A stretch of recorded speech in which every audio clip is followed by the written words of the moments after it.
안녕하십니까. 12월 5일 목요일입니다. 마켓나우 1부 시작하겠습니다. 임종윤입니다. 고은별입니다. 요즘 정말 미국 증시만 잘 간다라는 생각이 듭니다. 어제 뭐 3대 지수 간밤에 또 사상 최고치를 경신했고요. 파월 의장이 생각보다 경제가 더 좋다라는 말을 하면서 네. 앞으로에 대한 기대감도 나오는데요. 반면 우리나라 같은 경우에는 뭐 여러 가지 불확실성 그리고 큰 이슈로 인해서 좀 시장이 흔들리는 모습이 어제 나왔죠. 네. 그런데 우려보다는 그래도 맞습니다. 버텨줬다라는 네. 생각이 들고요. S&P 책에서도 우리나라의 신용등급에 영향을 줄 만한 것은 아니다라고 그렇죠. 분석을 했던 만큼 시장이 흔들릴 때 투매성 매물로 함께 쏟아내는 것보다는 한 걸음 떨어져서 조금 더 냉정하게 네. 바라볼 필요가 있지 않을까라는 생각이 듭니다. 평상시 시장에서 가장 중요한 거는 우리 수급이다라는 얘기 많이 하죠. 수급이 재료보다 우선한다 이런 얘기도 되게 많이 하고요. 근데 이런 비상 상황에서는 이런 돌발적인 상황에서는 수급도 좋고 뭐 재료도 중요합니다만 가장 중요한 거는 이 멘탈입니다. 이 마음 관리 이럴 때 참 편안하게 잘 하시는 게 제일 중요하고요. 자칫 갖고 계신 좋은 종목도 이런 데 휩쓸려서 그냥 또 던지고 난 다음에 후회하시는 이런 부분들을 최소화하는 게 결국은 시장을 또 시장에서 이길 수 있는 시장에서 수익을 꾸준히 낼 수 있는 어찌 보면 가장 또 중요한 원칙이 아닐까 생각이 좀 드는군요. 네, 그렇습니다. 오늘도 저희와 함께 시장을 바라보는 원칙 바로 세우는 시간 가져가 보시길 바라면서 마켓나우 1부 본격적으로 시작해 보겠습니다. 네, 자 그럼 모닝 체크로 이어가겠습니다. 예, 오늘 모닝 체크 첫 번째 체크 사항은 역시 이제 어제 우리 상황 얘기를 안 할 수가 없습니다. 45년 만에 비상계엄 선포 그리고 6시간 만에 해제.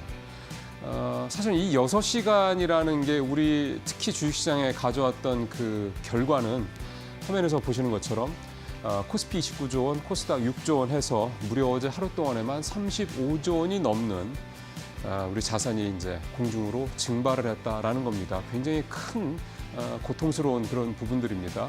또 하나 더 큰 거는 또 상처를 또 입었다. 그러니까 내 자의가 아니라 내 판단의 실수가 아니라 뭔가 제3의 또 다른 누군가에 의해서 이렇게 큰 어떤 내 자산의 손실, 그다음에 내 마음의 상처를 입었다. 이게 사실 어제 우리 시장에 나타났던 가장 큰 특징이었다 이렇게 좀 볼 수가 있겠습니다. 외국인들 4,000억 넘게 팔았고 환율도 1,410원을 또 찍었고요. 다시 이제 시장은 이제 경제 펀더멘탈이라든가 기업의 실적이라든가 이런 시장의 어떤 가장 기본적인 부분들이 아니라 시장 외적인 어떤 외생 변수, 즉 정치로 다시 좀 흘러가는 그런 모습들이 좀 나타나고 있습니다.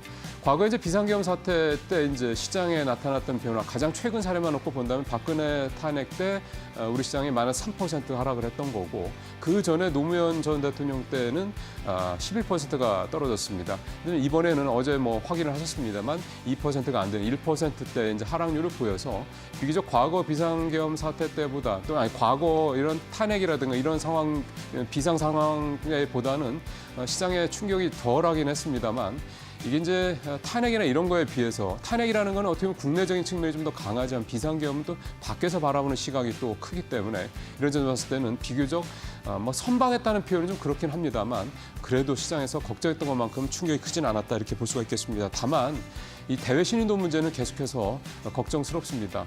우리가 명세기 10대 무역 강국인데 이런 나라에서 어떻게 비상계엄이라는 이런 예상치 못했던 이런 좀 불확실성을 좀 만들어내는 이런 상황이 발생하는 이런 것들이 이제 해외에서 바라보는 우리의 가장 큰 우려가 좀 될 것 같은데 아무래도 좀 이 시장이라는 게 이제는 뭐 국내 그러니까 이를테면 우리 시장이 우리만 해결되는 문제가 아니라 전 세계가 다 연결돼 있는 걸 감안할 때 결국 이제 해외에서 바라보는 우리에 대한 시각 이게 근본적으로 뭔가 큰 문제가 있다라고 보지 않기를 그나 바랄 뿐입니다. 결국 이제 이런 불명예스러운 일은 발생을 했지만 가장 중요한 거는 이런 대외 신뢰도를 빠르게 회복할 수 있는 이 조속한 문제 해결이라고 볼 수가 있겠습니다. 날아간 35조 원에 대한 책임도 분명히 소재를 밝혀야 될 것 같고요. 무엇보다도 우리 경제가 한국 경제가 그렇게 만만한 데가 아니다라는 걸 보여줄 수 있는 또 한국 사람들의 능력이 그렇게 가볍지 않다는 걸 보여줄 수 있는 조속한 해결 이런 부분들이 우리의 남은 또 하나의 과제다 이렇게 볼 수가 있겠습니다.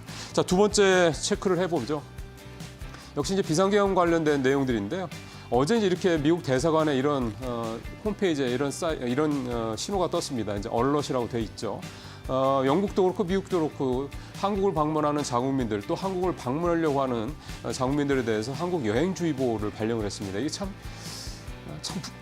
참 불명예스럽습니다. 대한민국이 정말 이런 여행주의보, 여행경보가 발령될 나라냐 이런 생각이 들 정도로 참으로 안타까운 일이 좀 발생을 한 건데요. 시장에서도 어제 이런 여행주의보 발령이 되다 보니 당연히 관련주들이 직격탄을 맞았습니다. 항공주, 여행주들이 3% 하락률을 보였는데 대표적인 어제 대한항공 같은 경우 마이너스 3.5%를 기록을 했습니다. 아시는 것처럼 대한항공은 지금 이제 아시아나항공 인수 문제 4년 만에 해결을 하면서 뭔가 이제 크게 한번 좀 비상을 해볼 만한 그런 여러 가지 좋은 상황이 왔는데 이렇게 또 직격탄을 맞은 셈이 좀 됐고요. 그다음에 이제 대왕거래주라고 보통 얘기를 하죠. 앞서 밸류 프로그램도 얘기했습니다만 이렇게 소위 말하는 정부 정책 수혜 관련주들이 또 어제 큰 폭으로 하락을 했습니다. 어제 한국가스공사 마이너스 8%, 한전기술도 16% 전후로 이렇게 이 대왕거래주들이 급락하는 모습을 보였고 금융주들도 어제 4, 5% 이렇게 크게 떨어지는 모습들을 보였습니다. 1년 내내 좀 공들였던 밸류 프로그램이 이번 비상사태 때문에 뭔가 좀 찬물을 끼얹는 게 아닌가 이런 우려도 좀 드는데요. 이런 상황들 오늘 계속 이어질지 여부 또 잘 좀 봐야 될 것 같습니다. 자, 세 번째는 항상 명과 암이 시장에 있습니다. 앞서 이런 밸류 프로그램 관련 정책 수혜주들이 좀 암 쪽, 좀 어두운 쪽에 그러니까 부정적인 어떤 피해를 좀 봤다 그러면 수혜를 보는 종목들도 있었습니다. 이게 좀 테마주긴 한데요. 이재명, 한동훈 테마주가 어제 대부분 상한가를 기록하는 등 아주 크게 오르는 그런 모습들을 좀 보였습니다. 이게 좀 시장도 어제 이제 6개 야당에서 모여서 이제 탄핵 소추와 관련된 이제 본격적인 작업에 철수했고 빠르면 이번 주 안에 이 윤석열 대통령에 대한 탄핵 이 소추안이 국회에 이제 상정이 될 것으로 보입니다. 통과 여부와 별개로 또 이런 상황이 좀 벌어지고 있다 보니까 아직도 2년 반 가까이 남은 대선이 지금 빠르게 앞당겨지는 상황이 됐고 그러다 보니까 때 아닌 대선 어떤 정국이 되고 있다 이런 얘기가 나오고 있고요. 그게 이렇게 이런 테마주들로 대선 주자들 테마주들로 그대로 좀 나타나고 있는 그런 모습이고요. 어제 저는 좀 눈에 띄게 봤던 게 카카오입니다. 사실 카카오는 왜 카카오가 어제 8%나 올라야 되지 싶을 정도였는데 최근 물론 반등하는 모습을 보이고 있었습니다만 어제 이렇게 급등을 했었는데 이거 관련돼서 시장에서 나오는 해석은 카카오가 윤석열 정부 들어서 가장 큰 어떻게 보면 주가가 하락했던 그런 기업이다. 이게 좀 사실 어폐가 좀 있긴 합니다. 왜냐하면 카카오가 이렇게까지 주가가 떨어진 이유 여러분들도 잘 아시는 것처럼 여러 가지 이유가 있지 않습니까? 그럼에도 불구하고 카카오가 윤석열 정부에서 주가가 많이 떨어졌으니 그게 마치 뭐 정책의 탓인 듯한 뭐 그런 인상도 좀 비춰지긴 하는데 어쨌든 카카오가 최근에 반등을 한 상황에서 어제는 이 비상계엄 사태의 최대 수혜주가 되지 않을까 싶은 얘기가 생각이 들 정도로 8% 넘게 급등하는 그런 모습들이 좀 나타났습니다. 네, 이제 모닝 체크 좀 마치고요. 오늘 우리 시장 상당히 그래서 중요합니다. 어제 이런 상황들 오늘 적어도 그보다는 좀 나은 상황으로 나타나 준다 그러면 시장 이런 여러 가지 우려들은 좀 빠르게 안정을 되찾을 수 있지 않을까 그런 기대감을 가져보겠습니다. 모닝 체크 마치겠습니다.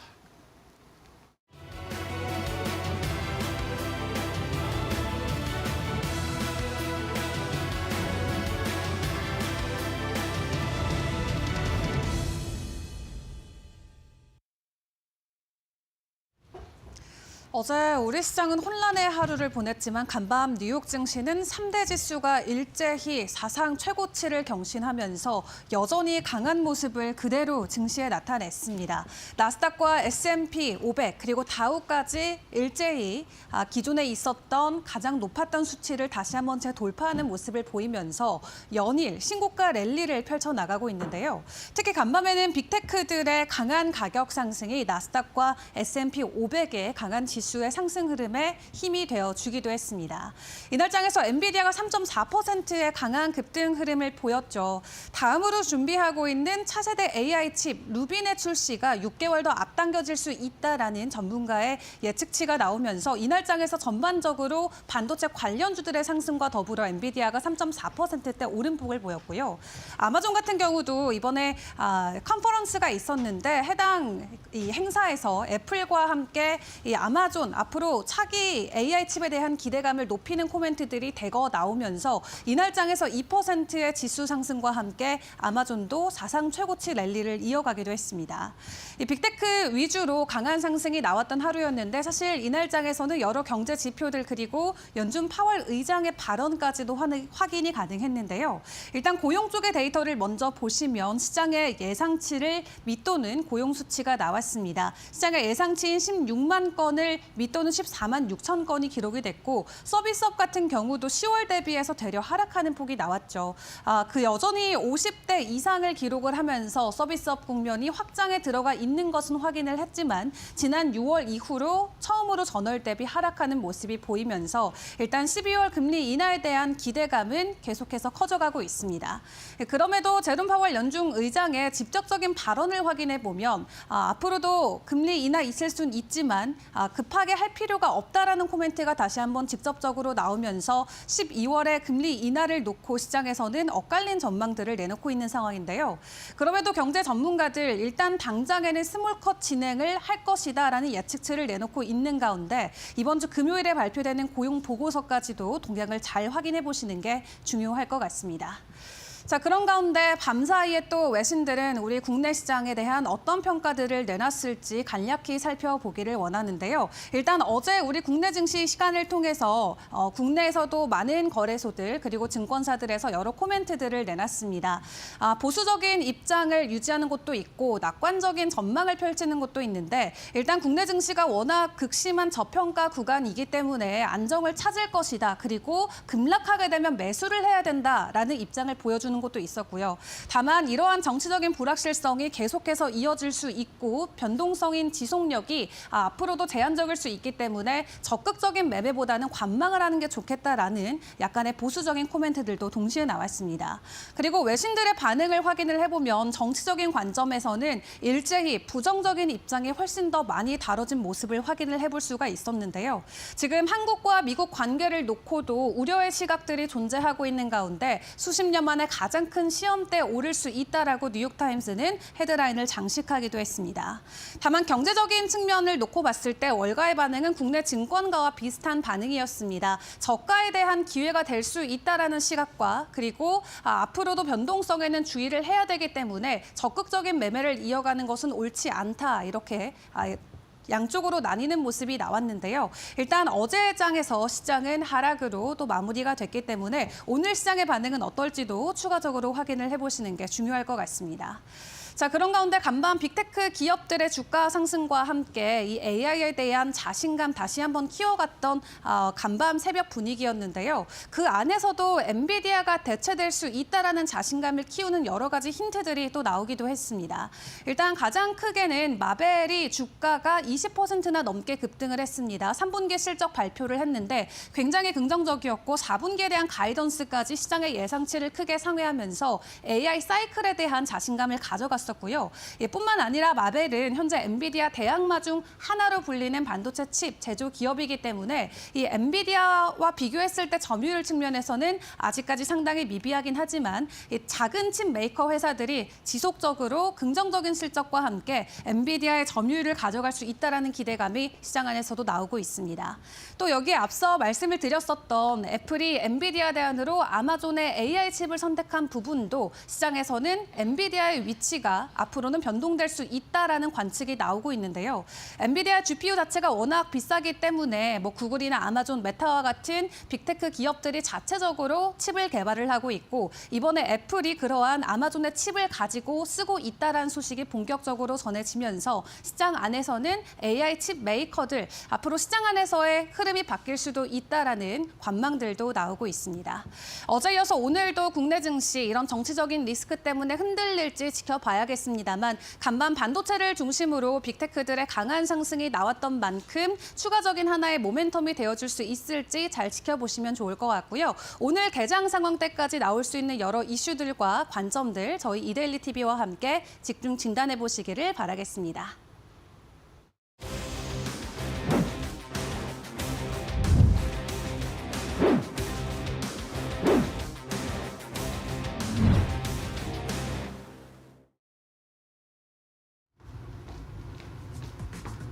현대차 기아가 미국 시장에서 11월 가운데 역대 최다 판매를 기록했습니다.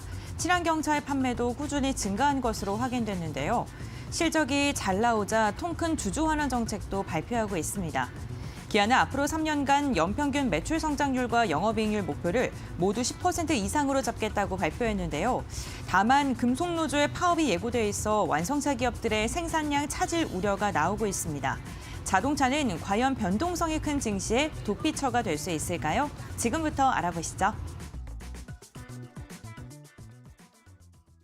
네, 12월 5일 마켓나우 일부 이슈레더로 본격적으로 들어가 보도록 하겠습니다. 오늘도 두 분의 전문가들 모시고 말씀 나눠보겠습니다. 박정식 파트너, 박유정 파트너 나오셨습니다. 어서 오십시오. 네, 안녕하세요.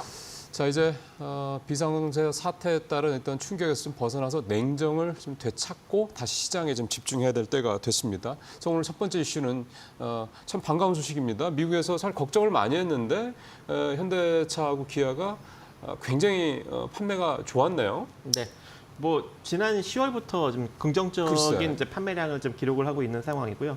지난 10월에 이미 이제 현대자동차랑 이제 기아차가 미국 판매량이 한 17.4% 정도 10월에 증가가 되었습니다. 전년 동기 대비. 근데 이번 이제 11월 달에도 15%나 증가가 되면서 두 달 연속 두 자릿수 성장을 기록을 하고 있는 상황입니다. 이렇게 좀 이제 호실적을 기록하는 이유가 이제 SUV 그리고 하이브리드카, 이 제네시스 이렇게 수익성이 좀 큰 차종 위주로 판매량이 현재 늘어나고 있고 또 이렇게 이제 판매량이 계속적으로 이제 늘어나고 있다 보니까 올해도 사상 최대 실적을 갈아치울 가능성이 높은 상황이다라고 보시면 좋을 것 같고요. 예, 현대기아차의 지난달 미국 판매량이 이제 15만 4,118대로 집계가 됐고 또 이 제네시스를 포함한 현대차가 한 10% 정도 증가한 8만 411대 그리고 기아차가 20% 정도 늘어난 7만 107대를 미국 시장에서 판매를 하였습니다. 그리고 현대차의 이제 고급 브랜드인 제네시스 판매량이 8,003대였고 이 제네시스가 이제 미국에 2016년에 진출한 이후 예. 월간 최대 판매량을 기록한 상황입니다. 앞으로도 이제 이러한 판매량이 이제 지속적으로 늘어날 수 있는 가능성이 내비쳐지고 있기 때문에 네. 주가의 상승력도 어느 정도 지금 기대가 되고 있는 상황인데 예. 아무래도 이제 우리가 또 이제 우려스러운 점도 일정 부분 존재하겠죠. 일단 뭐 캐나다와 멕시코에 만약에 이제 25%의 관세를 진짜 부과하게 되고 또 보편 관세로 한국에 이제 20% 정도 관세를 부과하게 된다면 S&P 글로벌 예. 보고서에 따르면 영업이익이 한 10%, 19% 정도 감소할 수 있는 가능성도 존재한다고 그렇죠. 합니다. 그래서 예. 이러한 것들도 어느 정도 여러분들이 염두를 해가시면서 접근을 하시면 좋을 걸로 판단을 하고 있습니다. 예, 여기에 또 금속노조 뭐 파업 문제도 좀 있고 하니까 이건 사실은 뭐 기업 외적인 문제에서 그러니까 비상계엄 사태 때문에 그렇긴 한데 어쨌든 이런 부분들도 좀 부담이 되긴 하는데 일단은 지금은 이게 뭐 전면 파업이 아니고요 부분 파업 그러니까 어떤 상징적인 측면이 있다 이런 걸 좀 감안하실 필요가 있겠다라고 좀 봐야 되겠습니다. 자. 참 요즘같이 좀 마음마저 엄동설한인 이런 상황에서 굉장히 반가운 소식입니다. 이제 자동차 관련주들 한번 살펴보죠. 고은별 앵커 준비하고 있습니다. 네, 자동차 관련주들 최근 흐름 함께 확인해 보겠습니다. 우선 완성차 기업들 6월에 고점을 기록한 뒤에 지금 긴 조정 구간에 들어가 있는 상황입니다. 특히나 현대차는 외국인의 매도세가 이달 들어서도 이어졌고 지난달에도 꾸준한 매도세가 나왔는데요. 주주 환원 정책에 대한 기대감 그리고 이와 함께 실적에 대한 기대감이 나왔는데 이 실적이 항상 피크아웃이다라는 그런 분석이 나오면서 우려감 속에 실적 대비 주가가 못 가는 모습이 이어지고 있는 상황입니다. 현대차 같은 경우에는 30만 원 근처까지 갔다가 현재 20만 원대까지 주저앉았고요. 기아 같은 경우는 그래도 기관의 수급이 조금 더 받쳐주는 모습입니다.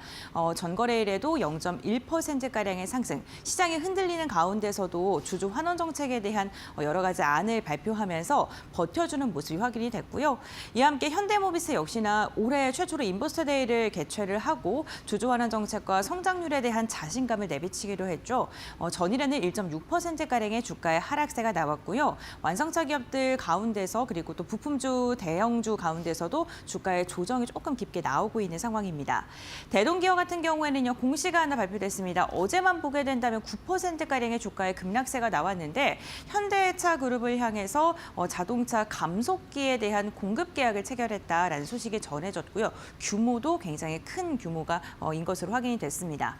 HM한도 같은 경우에는 전일 1%가량의 주가의 하락세를 보이면서 보이면서 마감을 했습니다.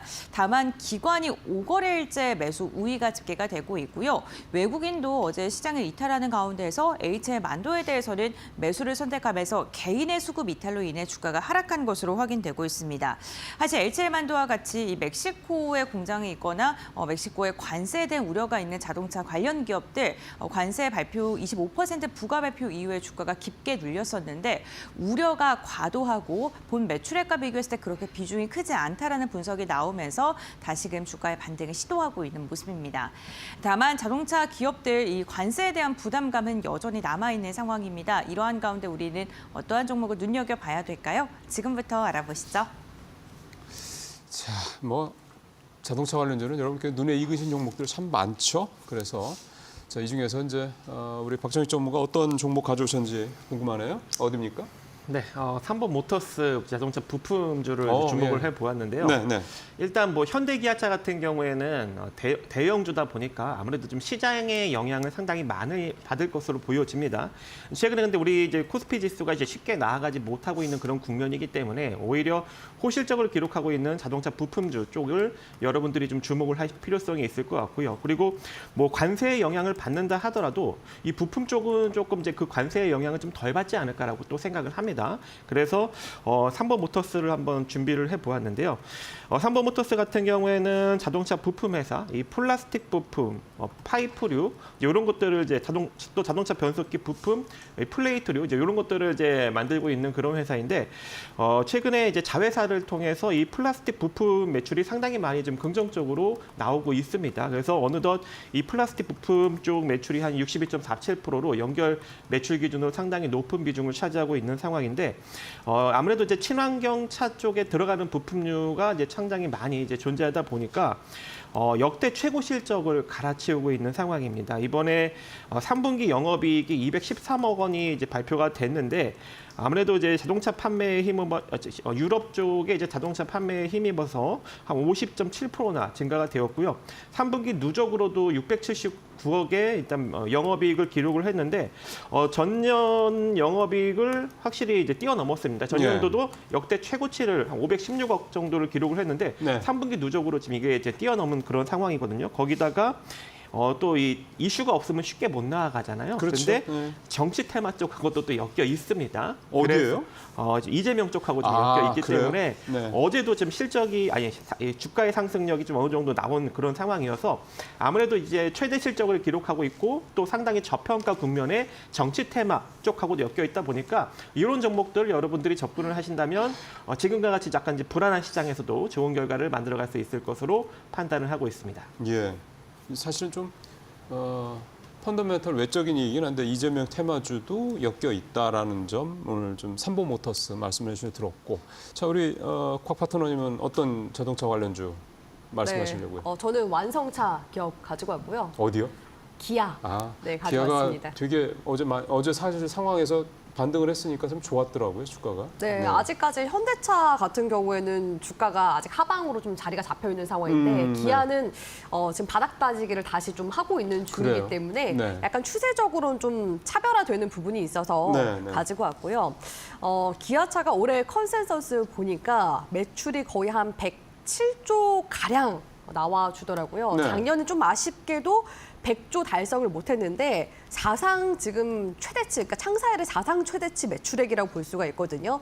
그래서 올해 기아 같은 경우에는 상반기에 최고가 주가가 13만 5천 원대까지 주가가 상승세가 나오게 됐었고 아쉽게도 쌍봉을 맞고 지금 이제 조정을 좀 주고 있었던 단계였습니다. 네, 최근에 좀 관련해서 내용들을 찾아보니까 일단 올해 10월 달만 봤을 때 누적 현대차, 기아차의 전기차 수출 규모가 23%대나 급감을 했습니다. 예. 전기차 캐즘 때문이라고 볼 수 있을 것 같은데 반면에 기아의 미국 판매 법인은요.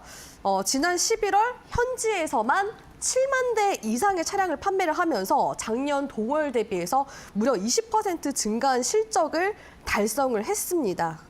판매 내역들을 보니까 거의 이제 SUV나 하이브리드 차량에서 이러한 실적을 냈다고 볼 수 있을 것 같은데요. 네. 모델별로 봤을 때는 카니발이라든지 EV6, 스포티지 쪽에서 관련 모델 쪽에서 실적이 좀 나왔다라고 이제 볼 수 있을 것 같고요.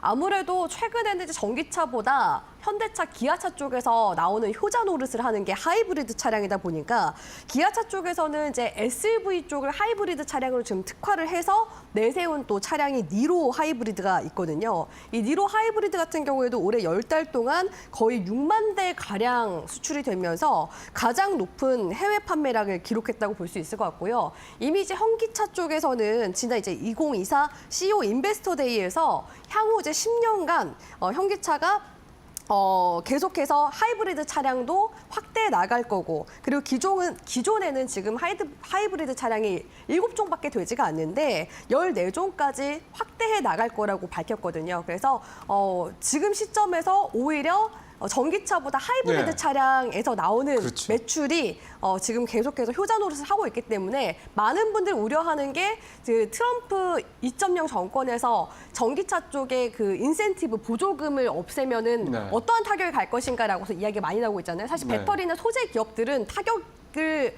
받게 될 가능성이 높지만 완성차 기업들, 특히나 현대차나 기아차는 판매 지금 라인업이 많습니다. 그래서 친환경차도 세부적으로 봤을 때 전기차, 수소차 이렇게 하이브리드 차량을 보유를 하고 있기 때문에 오히려 좀 타격이, 그러니까 해지가 좀 되지 않을까라는 그런 이제 전망들이 나오고 있다라고 이제 볼 수 있을 것 같고요. 네. 최근에 기아차 쪽에서 향후 이제 3년간 기업 가치 제고 계획도 발표를 했습니다. 자동차 완성차 기업 중에서는 배당도 꽤 잘 주는 편이라 볼 수 있을 것 같은데요. 배당 수익률이 5.71% 정도 나오고요. 최소 주당 배당금은 이제 5,000원 정도로 지금 제시가 되고 있는 그런 상황이기 때문에 앞으로 계속해서 이 기아차의 성장세 우리 시청자분들 좀 주목해 보시면서 중장기 전략을 같이 좀 세워 나가고 싶다 하시는 분들은 이러한 이제 배당에 대한 매력도까지 같이 보시면서 기아차 한번 보셨으면 좋겠습니다. 예, 뭐 기아차야 뭐 큰 설명이 필요하겠습니까? 좀 좋은 종목이고 지금 특히 이제 하이브리드 쪽 이런 쪽에 좀 집중을 하겠다라는 전략이 좀 적절하다라는 그런 말씀을 좀 들어줬네요. 자, 이번에 이제 두 번째 이슈로 좀 넘어가도록 하겠습니다. K 콘텐츠 확가 확산하면서 우리나라 화장품 수출이 역대 최대치를 기록했습니다. 미국과 일본은 물론 아랍과 동남아시아까지 글로벌 진출 확대가 지속되고 있는 상황인데요. 다만 주가는 피크아웃에 대한 우려감 속에 지난달 깊은 조정을 받았었죠. 낙폭 과대라는 분석이 나오고 있는 가운데 정말로 화장품주 저가 매수의 기회가 찾아온 걸까요? 지금부터 알아보시죠. 예, 사실은 상반기 때 참 화려하고 화끈했죠. 무엇보다 또 우리 또 주력이 이제 수출, 특히 이제 화장품 업 쪽과 관련해서는 이게 이제 내수주나 뭐 이런 게 아니라 이제는 수출주다, 수출 성장주다 이런 식으로까지 뭔가 어떤 이미지의 전환 이런 부분까지 얘기가 나올 정도로 사실은 수출 쪽에서 굉장히 기염을 토했던, 그리고 최근에도 물론 수출이 계속 괜찮다라는 얘기가 좀 나오고 있는 상황입니다. 이제 그에 비하면 이제 주가는 상반기 때만큼의 탄력을 보여주지 못하고 있다 이건데, 자, 오늘 곽유정 파트너가 화장품주 가져오신 거 어떤 포인트 때문에 가져오신 거예요? 일단 화장품 sek터가 하반기에는 좀 피크아웃에 대한 우려로 인해서 그쵸. 조정을 좀 과도하게 받은 측면이 있습니다. 네. 근데 그럼에도 불구하고 막상 그 수출 데이터를 보니까 올해 잘하면 사상 처음으로 100억 달러, 그러니까 약 14조 원대를 돌파할 것이라는 지금 전망이 나왔다는 것, 그리고 이제 이 흐름이 내년까지 성장세가 계속 이어질 것이다라는 측면에서 그렇죠. 지금 현재 시점은 말 그대로 조정의 시기가 좀 지나가고 있구나라는 부분들이 느껴져서 오늘 화장품 관련 종목을 가져왔고요. 예.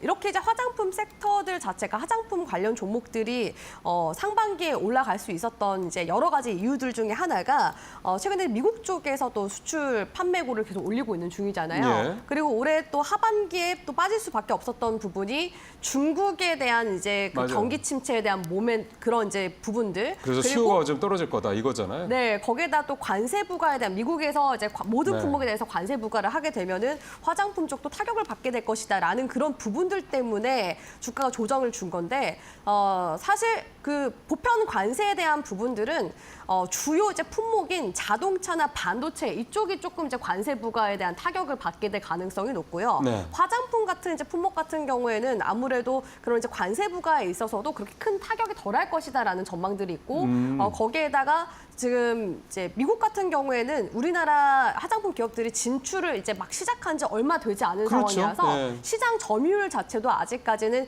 1~2%대 정도밖에 되지가 않습니다. 그렇기 때문에 사실 많이 박리담회를 하면은 또 그런 이제 세금보다도 훨씬 더 또 많은 이윤을 남길 수 있기 때문에 네. 이제 막 그 초기 단계라서 이 북미 시장 진출에 대한 모멘텀은 내년까지도 계속 가지 않을까라고는 보여지고요. 네. 사실 이제 지금 북미뿐만 아니라 우리나라 화장품 기업들이 동남아나 유럽까지도 계속 수출을 하고 있기 때문에 계속해서 이제 국가적으로 봤을 때 네. 유통망이 다변화되고 있다는 점, 이 점을 우리 시청자분들이 주목을 해봐야 되지 않나라고 생각이 들고요. 사실 이제 중소 지금 화장품 기업들 또 브랜드가 굉장히 많이 생성이 되고 있습니다.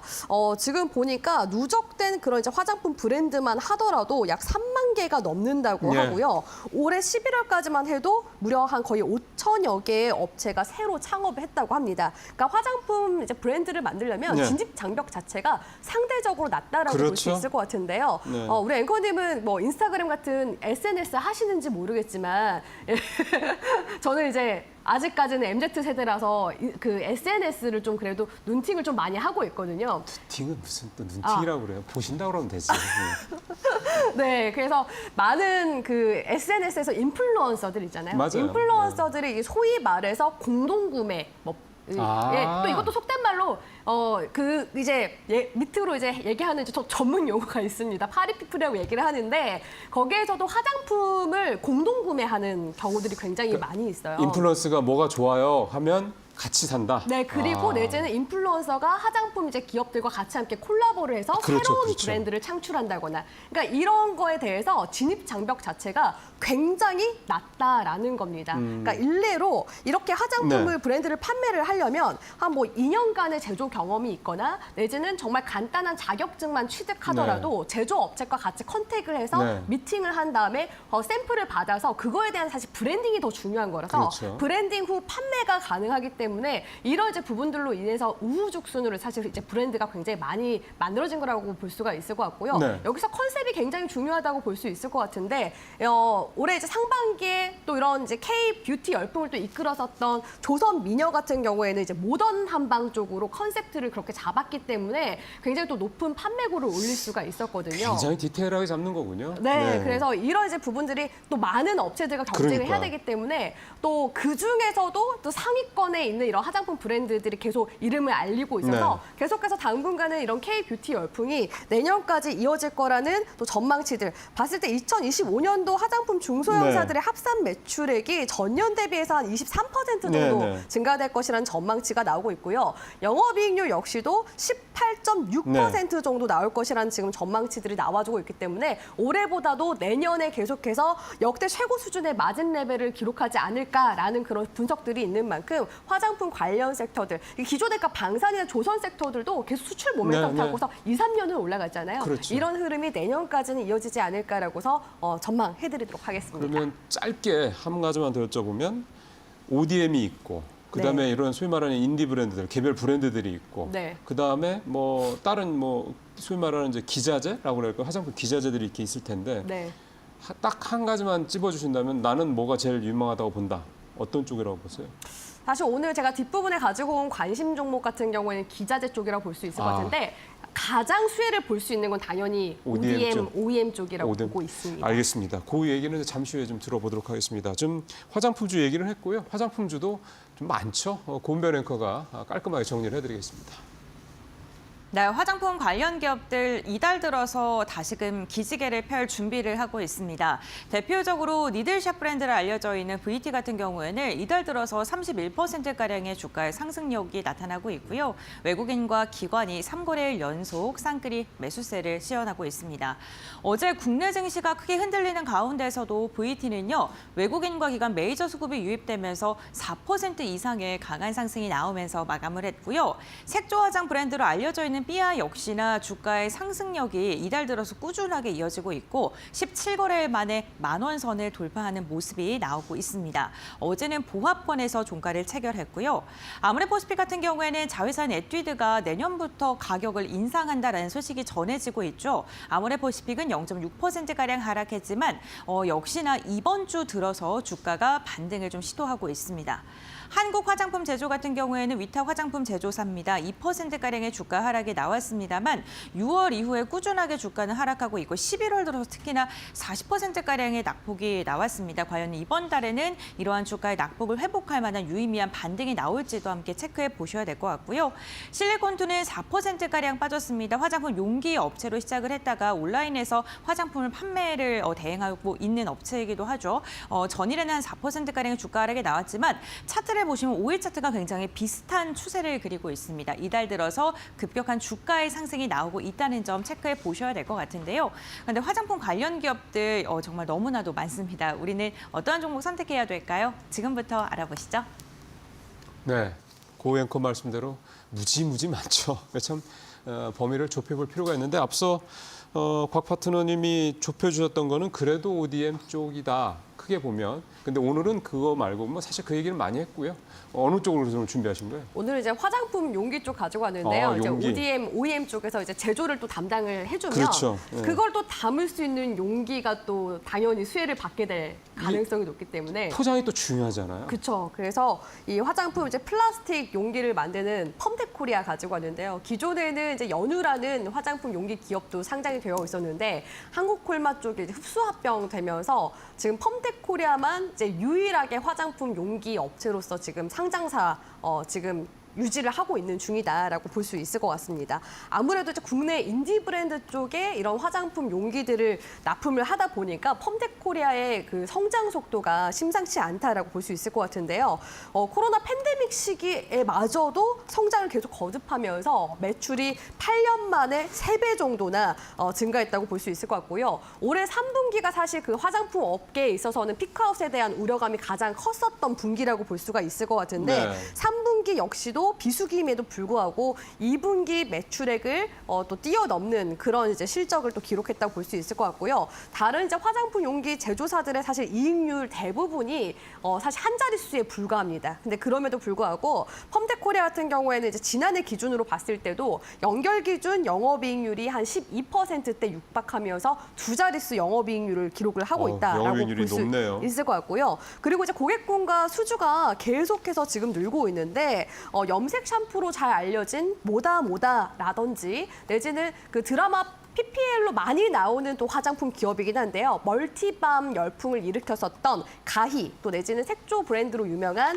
클리오나 루멘 쪽에서 계속해서 제품 용기 수주가 나타나고 있기 때문에 앞으로 성장세는 계속 될 네. 것으로 기대가 되고 있습니다. 그러다 보니까 지금 생산 시설도 증설하고 있는 중이라고 볼 수 예. 있을 것 같은데요. 현재 지금 공장이 내년에 7월에 또 준공이 되면 9월 가동을 지금 목표로 해서 4공장을 증설 추진 중이라고 하니까 증설이 완료가 되면 당연히 공급 속도가 빨라질 수밖에 그렇죠. 없겠죠. 그렇게 된다면 네. 또 수주 증가에 따른 실적이 이어지는 그런 선순환 구조가 될 것으로 기대가 되고요. 예. 펌텍코리아가 또 괜찮은 기업이라고 저는 생각이 드는 게 현금 유보율이 굉장히 좀 넘치는 기업이라고 볼 수가 넘칠 있습니다. 정도예요? 네, 네. 그래서 안정적인 지금 재무적인 구조를 또 보유를 하고 있는 상황이기 때문에 사실상 지금 8년 동안 무차입 상태를 이어오고 있을 정도로 경영을 또 잘 해나가고 예. 있는 중이라고 볼 수 있고 보통 이렇게 생산 라인을 또 증설하게 되면은 차입을 보통 많이 하잖아요. 그런데도 불구하고 자체적으로 이렇게 공장 증설에 나설 만큼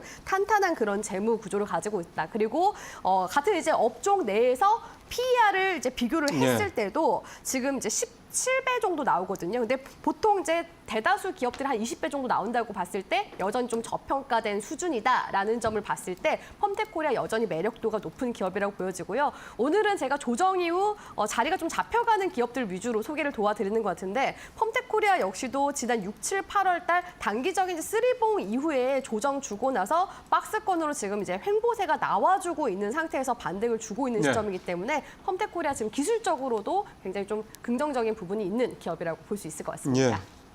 무엇보다 이제 펌텍코리아 같은 이런 회사들은 ODM 회사들처럼 이제 브랜드가 많으면 많을수록 또 국내뿐만 아니라 해외에서도 얼마든지 수주가 들어올 수 있는 데이기 때문에 발주가 들어올 수 있는 데이기 때문에 그런 장점이 좀 있다라고 생각이 좀 드네요. 자, 박정희 전무관은 오늘 화장품 관련주 어떤 거 준비했습니까? 네, 토니모리입니다. 아, 예. 네.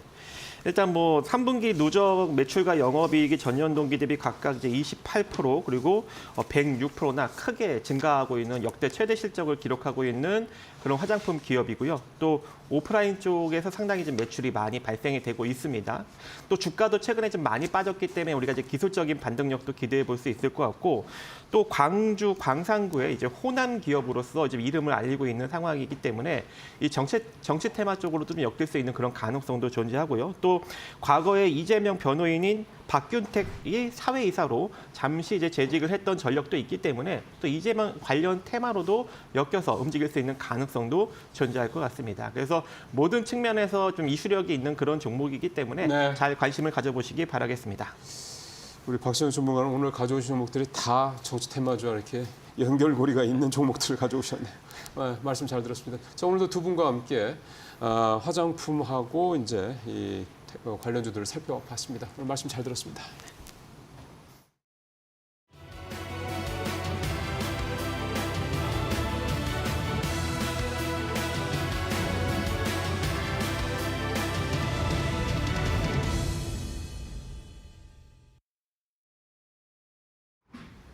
마켓 리포트 강민정입니다. 오늘도 두 종목에 관한 리포트를 함께 분석해 보도록 하겠습니다. 먼저 DB금융투자에서 발간한 영원무역에 관련한 리포트인데요. OEM 드디어 턴어라운드를 시연하고 있다는 제목을 달았습니다. 최근 의류 제조 업황이 회복되고 있는데 특히나 미국에 수출하고 있는 영원무역에게는 이 같은 재료가 상당한 호재가 아닐 수 없습니다. 여기에 대비할 시점이라고 이야기하면서 본업인 의류 OEM 쪽에서 턴어라운드가 나오고 있기 때문에 저가 매수 전략이 유효하다고 이야기하고 있고요. 현재 밸류에이션상 저평가 매력도 뚜렷한 종목으로 보입니다. 목표 주가 기존의 57,000원 유지하고 투자 의견도 매수 유지했는데 더 자세히 다음 장에서 살펴보도록 하겠습니다. 올해 2024년 미국의 의류 소비 업황은 예상보다 견조했습니다. 실제로 미국의 의류 도매 재고 추이를 확인해 보면 지난 2022년에 정점을 찍은 이후에 재고가 지속적으로 소진이 되고 있는 상황이고요. 2024년 올해 들어서는 완만하게 다시 축적 사이클로 진입하고 있습니다. 영원무역의 OEM 사업부 같은 경우에는 코로나 직후에 재고로 인해서 4개 분기 연속 역성장이 나왔는데요.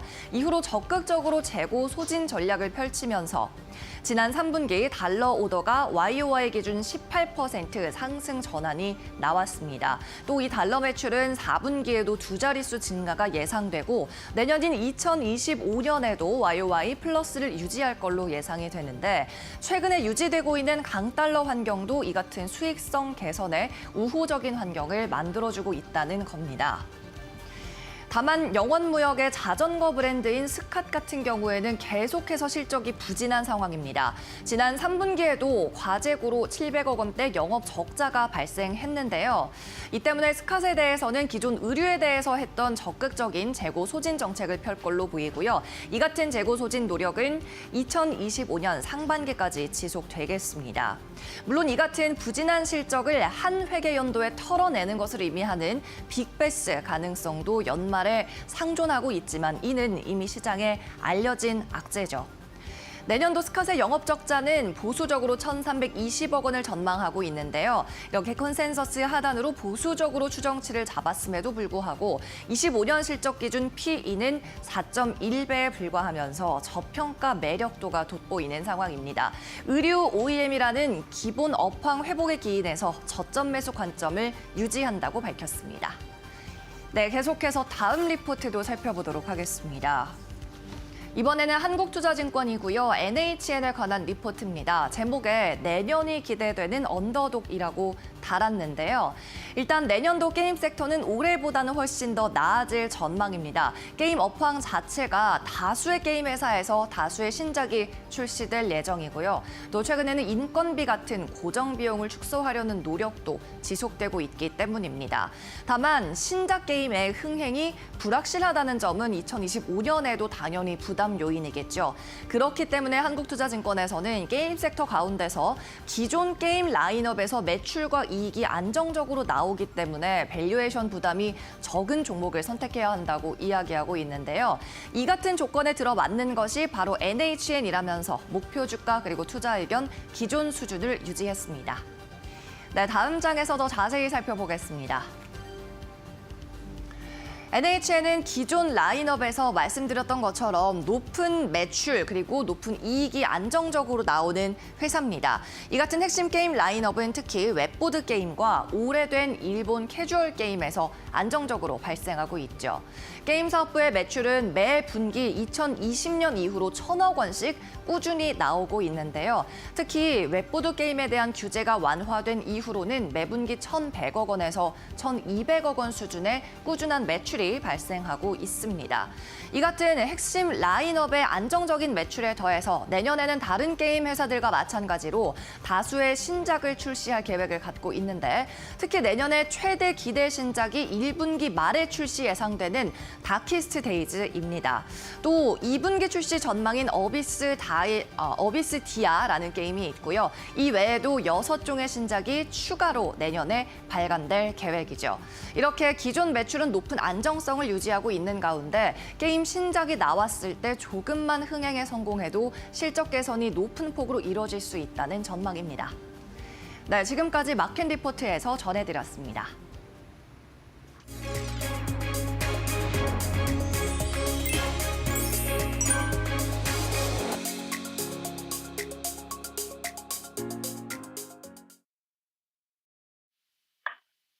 네, 안녕하세요. 반갑습니다. SK증권 2002점 서영원 차장입니다. 자, 전일 미국 증시는 재차 상승하는 모습들을 좀 보여줬습니다. ADP 민간 고용 보고서가 발표가 됐는데요. 예상치를 하회하는 14만 6천 건으로 좀 발표가 됐음에도 불구하고 종목에 대한 상승세가 함께 더불어 이어지는 모습이 이어졌습니다. 특히 엔비디아를 비롯한 AI 칩에 관련된 종목들이 강하게 상승하는 모습들이었고요. 마이크론, TSMC, 퀄컴 모두 상승하는 모습들을 보이면서 전일 강한 상승세를 좀 나타내줬다라고 좀 볼 수 있겠습니다. 그 외에 지금 파월 연준 의장도 경기에 대한 자신감을 좀 표명하면서 시장에 대한 상승을 좀 더 일으키는 모습들이 나타나줬다라는 점에서 미국은 현재 연말 산타랠리에 대한 기대감을 지속적으로 증시에 좀 반영이 되고 있다라고 좀 볼 수가 있겠습니다. 최근 한국 증시도 좀 되돌림 현상이 좀 나타나 줬었습니다만 정치적 리스크가 좀 부각이 되면서 좀 흔들리는 구조를 띄었습니다. 다만 전일 강한 상승 흔들림이 이어지진 않았기 때문에 오늘 외국인과 환율의 흐름들을 체크해 볼 필요가 있지 않을까라고 생각을 하고 있고요. 특히나 원달러 환율이 1,400원을 하회한다라면 현재 구간에서는 외국인의 수급이 좀 되돌릴 가능성도 열어놓고 좀 보실 수 있지 않을까 싶습니다. 그렇기 때문에 시장의 흐름들을 체크를 하실 때 오늘 환율에 대한 변동성을 주목해 보실 필요가 있지 않을까라고 말씀을 좀 드릴 수 있겠고요. 오늘 좀 관심 있게 보고 있는 종목은 코스맥스 말씀드리도록 하겠습니다. ODM 회사로서 최근 뭐 중국에 대한 캐파가 좀 작아졌다라는 리포트도 나오긴 했습니다만 실적에 대한 부분들은 사상 최고치를 좀 달성을 하고 있고 여기에 따라 북미 시장과 동남아 시장에 대한 매출이 크게 증가하고 있다라는 점을 좀 긍정적으로 보실 수 있겠습니다. 이미 좀 악재에 대한 부분들은 주가가 반영이 되면서 14만 원대까지 좀 하락을 한 상황이기 때문에 추가적인 상승을 좀 노려보실 수 있는 구간이라는 점들을 감안하셔서 대응을 해나가 보시면 좋지 않을까라고 말씀을 좀 드리도록 하겠습니다. 지금까지 SK증권 2000지점 서영원 차장이었습니다. 감사합니다.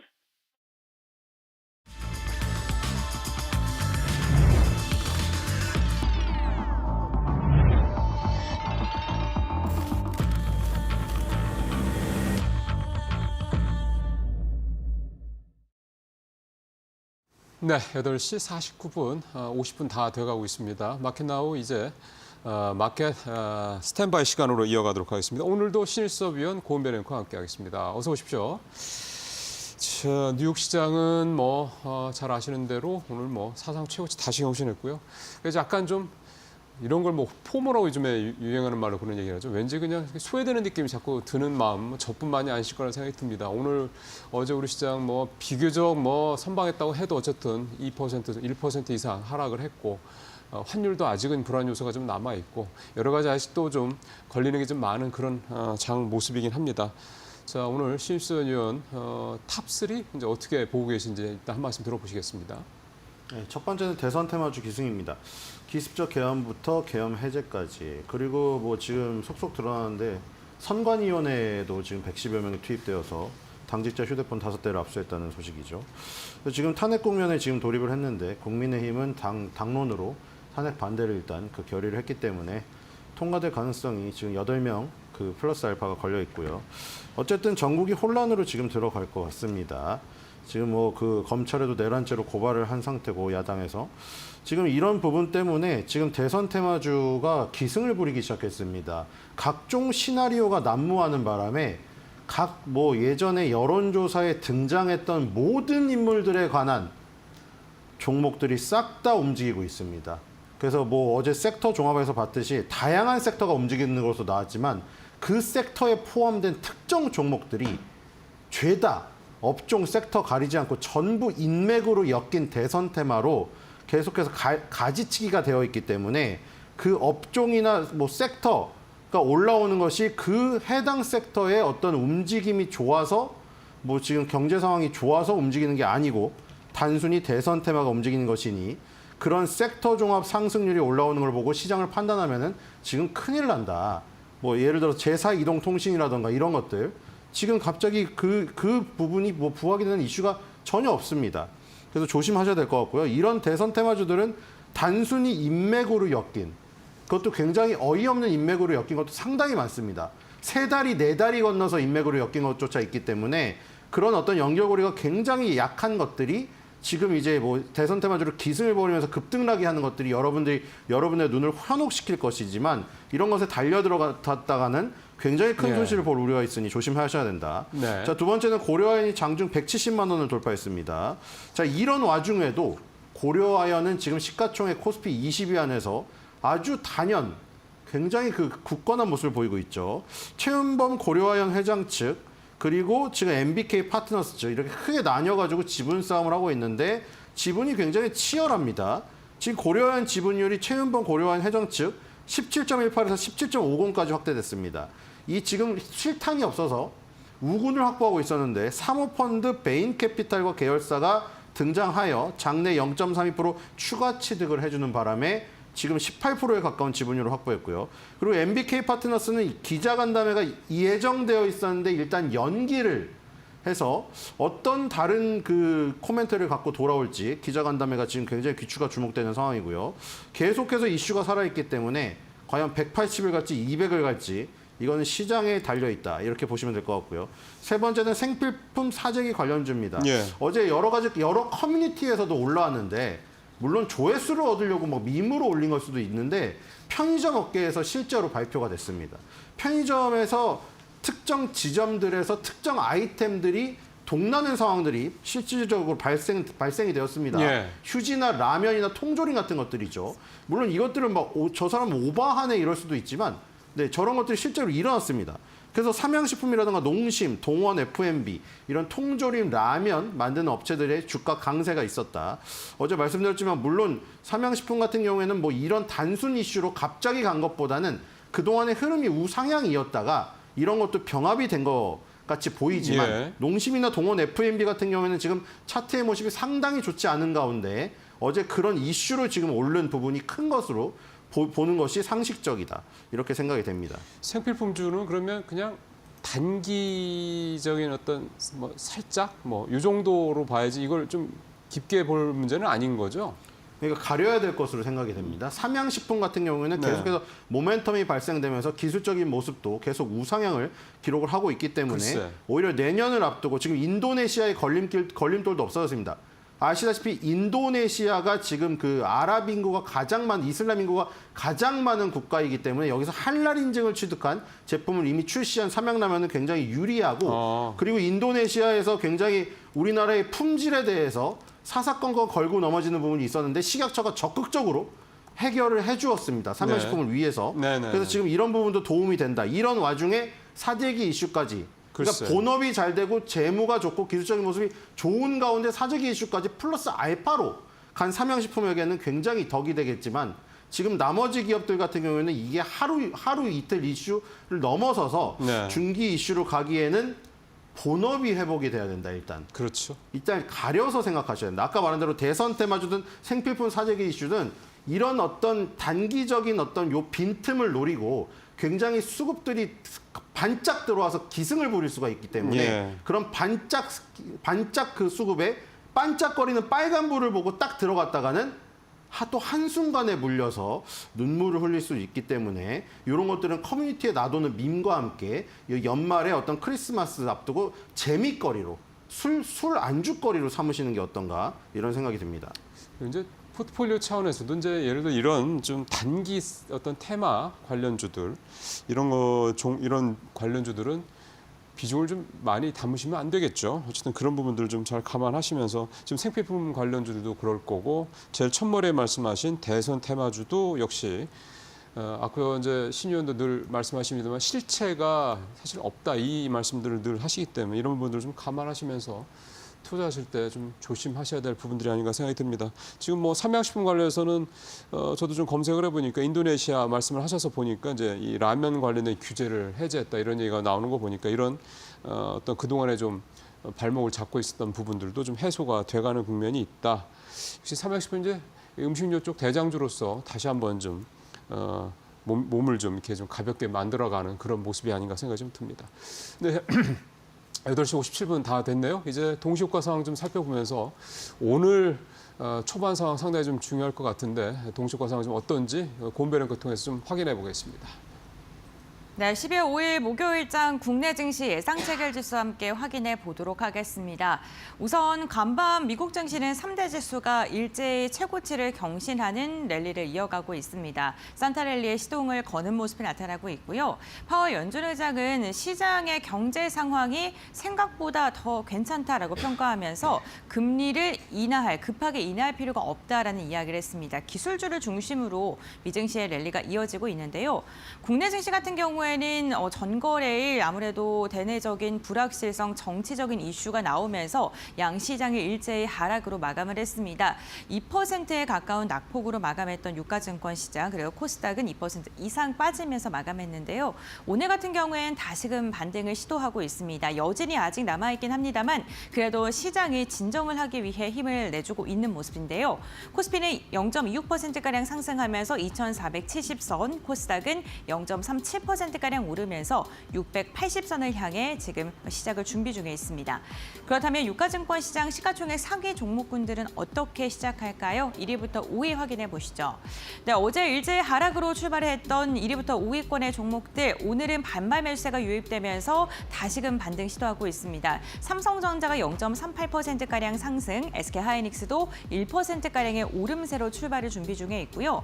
LG에너지솔루션 2차 전지도 괜찮습니다. 1% 이상의 상승, 상승, 삼성 바이오로직스도 0.73%, 현대차도 0.24%가량 오름세로 출발을 준비 중에 있습니다. SK하이닉스는요, 어제도 시장이 흔들리는 가운데에서도 외국인과 기관의 매수세가 유입되면서 상승 마감하는 데 성공했죠. AI에 대한 기대감 지속적으로 체크해 보셔야 될 듯합니다. 6위부터 10위도 함께 보시죠. 네, 6위부터 10위입니다. 셀트리온이 오늘 1% 이상의 상승으로 출발 준비 중에 있습니다. 3공장 가동에 들어갔다라는 긍정적인 소식도 전해지고 있고요. 반면 기아 같은 경우에 주주 환원 정책을 발표했음에도 불구하고 오늘은 좀 한 걸음 쉬어가는 분위기고 금융 지주사들 역시나 여전히 좋지 않습니다. 오늘 KB금융이 3.4%가량 깊은 급락세 이어갈 것으로 보이고요. 고려아연 지분 경쟁이 가속화되고 있는 가운데 오늘도 2%가량의 상승 출발 준비 중에 있습니다. 코스닥 함께 확인해 보시죠. 1위부터 5위입니다. 네, 오늘 1위부터 5위 보시게 되면요. 알테오젠이 1% 이상 상승, 2차전지 에코프로 그룹주들 일제히 상승 출발이고요. HLB와 리가켄바이오는 하락으로 출발을 준비 중에 있습니다. 바이오 관련 기업들 섹터 내에서도 다소 엇갈리는 모습이 나타나고 있다는 점 체크해 보셔야 될 것 같고요. 2차전지는 오늘 시총 상위권에 있는 기업들은 전반적으로 흐름 괜찮으니까요. 이 부분 확인해 보셔야 될 것 같습니다. 국내 증시 출발합니다.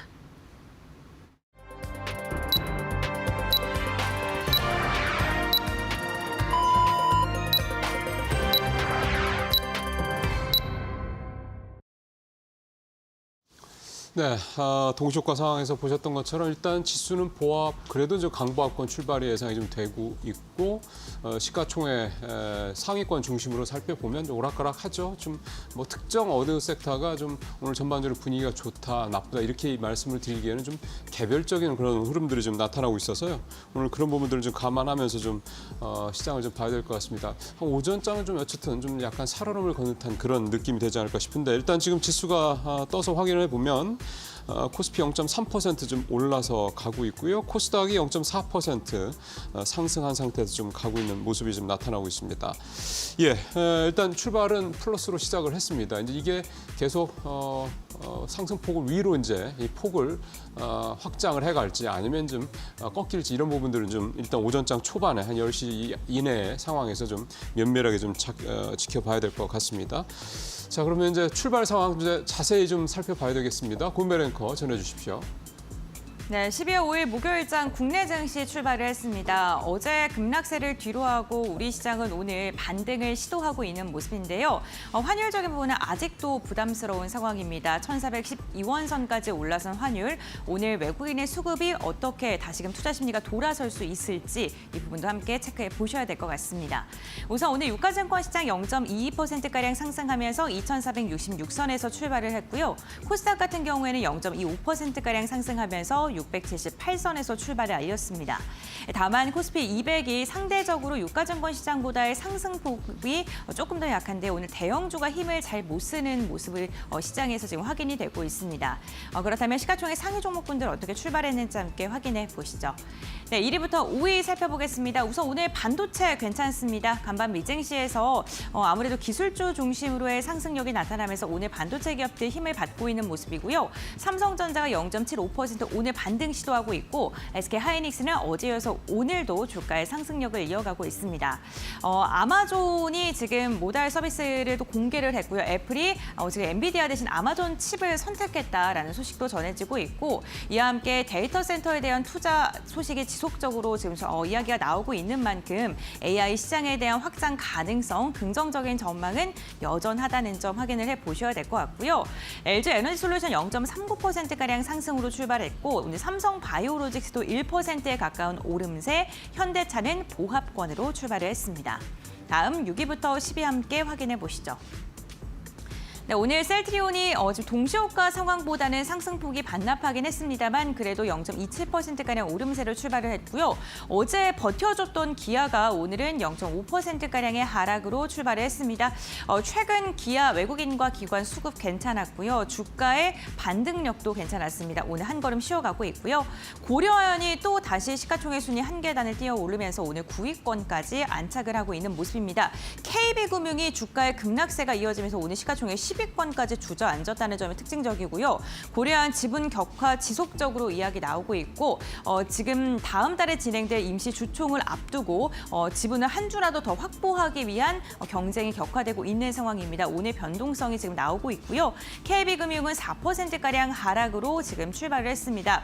아무래도 어제 시장도 그렇고요. 윤석열 대통령이 집중적으로 추진하던 그런 정부 정책과 관련되어 있는 종목군들의 전반적으로 낙폭을 보이고 있다는 점 확인해 보셔야 될 것 같습니다. 그럼 11위부터 15위도 함께 확인해 보시죠. 네, 오늘 네이버가 어제 한 4%가량 빠졌었는데 오늘 다시금 반등합니다. 20만 7천 원까지 올라선 모습이고요. 신한지주 3%가량 하락하고 있고 그리고 포스코홀딩스는 0.73%, 현대모비스 0.63%, 삼성물산은 1% 가까운 하락세가 나오고 있습니다. 15위부터 지금 20위도 함께 확인해 보시죠. 네, 16위부터 20위권을 살펴보시게 된다면요. 카카오가 어제 무려 8% 이상 상승했죠. 윤석열 대통령, 그러니까 윤석열 정부 시절에 많은 그런 이야기가 있었던 만큼 윤석열 정권이 바뀌게 된다면 다음 정권이 찾아오게 된다면 오히려 카카오가 수혜를 받을 수도 있다라는 그런 분석이 나오면서 그룹주들 전반적으로 힘이 굉장히 좋았던 어제였습니다. 오늘 같은 경우에는 한 걸음 쉬어가고 있고요. 2%가량 빠진 채 출발했습니다. 금융지주사들 전반적으로 좋지 않습니다. 메리츠 금융지주도 오늘 1% 이상 하락하고 있고요. LG화학이 0.4%가량 상승, HD 현대중공업 보합권에서 출발을 했습니다. 다음은 코스닥 시가총액 상위 종목 살펴보겠습니다. 1위부터 5위 확인해 보겠습니다. 알테오젠이 동시호가 상황과는 사뭇 다릅니다. 오늘 하락으로 출발했고요. 반면 HLB가 오늘 상승 출발, 리가켄바이오는 0.1%가량의 지금 하락세로 출발을 했고요. 에코프로비엠과 에코프로도 다소 엇갈린 모습입니다.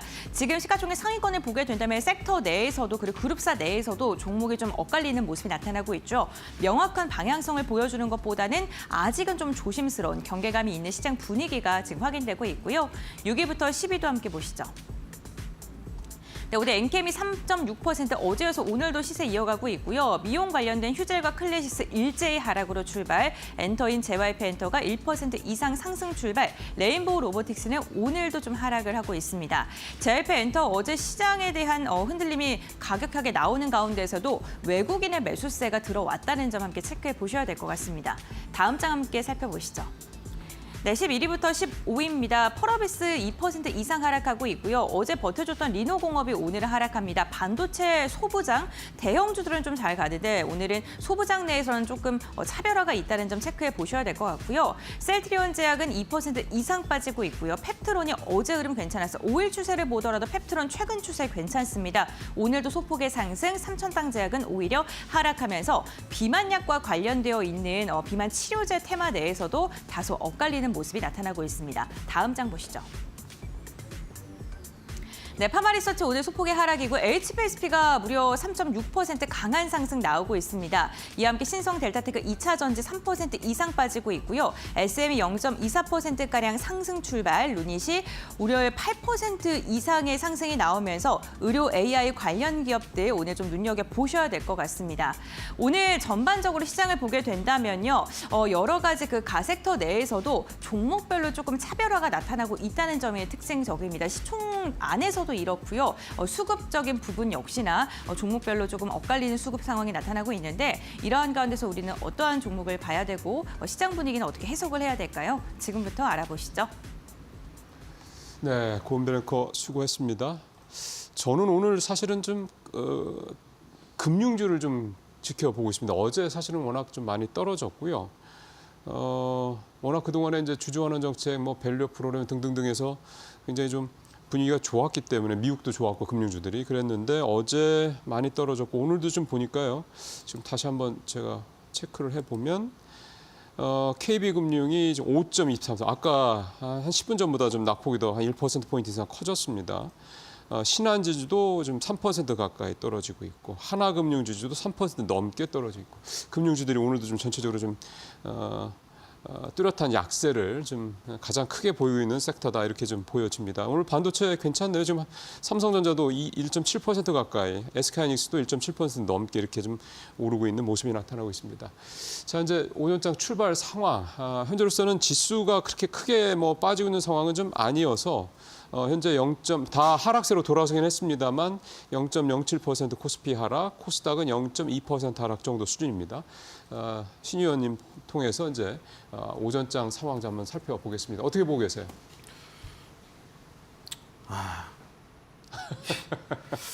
정말 답답합니다. 제가 그 원달러 환율 차트가 너무 예쁘다고 말씀을 드렸잖아요. 원달러 환율 차트랑 코스피 차트는 데칼코마니로 반대거든요. 원달러 환율 차트가, 그러니까 여러분들은 쉽게 말해서 뭐 N달러 환율이든 원달러 환율이든 몬달러, 어쨌든 몬달러 환율이라고 하면 차트가 올라가면 달러 가치가 오르는 거예요. 그냥 편하게 생각해서 쉽게. 그럼 이제 달러의 가치가 오른다는 것은 지금 우리나라 원화 가치가 폭락한다는 것이죠. 반대로. 그러니까 원화 자산을 다 버린다는 뜻이에요. 그렇게 되면. 그러니까 지금 원화 자산의 대표적으로 이제 우리나라 주식을 버리겠죠. 그러니까 지금 코스피 지수 차트는 2024년도 8월 달 저점을 깨고 있거든요. 2024년도 8월 달이 그때 뭐 그게 엔캐리 트레이드니 무슨 알고리즘 매매니 우리는 알 수가 없어요. 후에 그렇게 언론에서 이제 뭐 그런 뭐 한 4-5가지를 들어갔고 요런 것들이 작용했겠거니 하지만 정확히 어떤 것들이 몇 프로 작용했는지 아무도 설명할 수 없습니다. 그것은 미스터 마켓만 알고 있고 중요한 거는 그 자리를 지금 깨고 있다는 거죠. 지금 그 자리를 깨고 있기 때문에 그 밑으로 가면은 2022년도 말 저점이 나옵니다. 그러면 거기를 가게 되면은 지금 코스닥 같은 경우는 거기를 지금 이미 깼고요. 지금 다시 코스피는 안 깼어요, 아직. 코스피는 거의 깼죠, 이것도. 코스피도. 그러니까 코스피는 거의 깼고 코스닥은 이미 깼어요. 그러니까 둘 다 코스피든 코스닥이든 2022년에서 2023년 저점을 가야 되는 건데 지금 여기가 지금 120개월 선도 걸려 있거든요.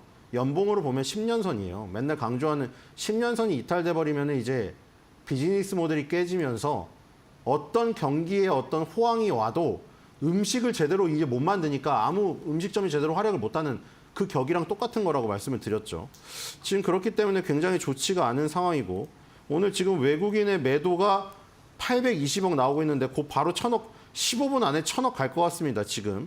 이렇게 되면은 계속해서 외국인 매도가 거세지는 지금 형국인데 지금 12월 3일 날 5,640억 한 번 사고 이때 반전이 될까 싶었는데 결정적인 사건이 터지는 바람에 다시 결국 하루 만에 되돌렸죠.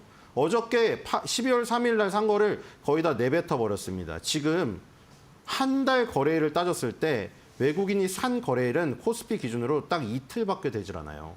그리고 그거 두 개 합쳐봐야 6천억이거든요. 그러니까 지금 이런 식으로 거세게 매도를 하게 되면은 지금 원달러 환율은 치솟을 수밖에 없는 것이죠. 지금 원달러 환율이 치솟게 되면은 이 지금 코스피 차트는 반대로 움직입니다. 지금 다른 나라 증시는 다 고점 돌파하고 있거든요. 뭐 미국은 아예 말을 안 하겠어요.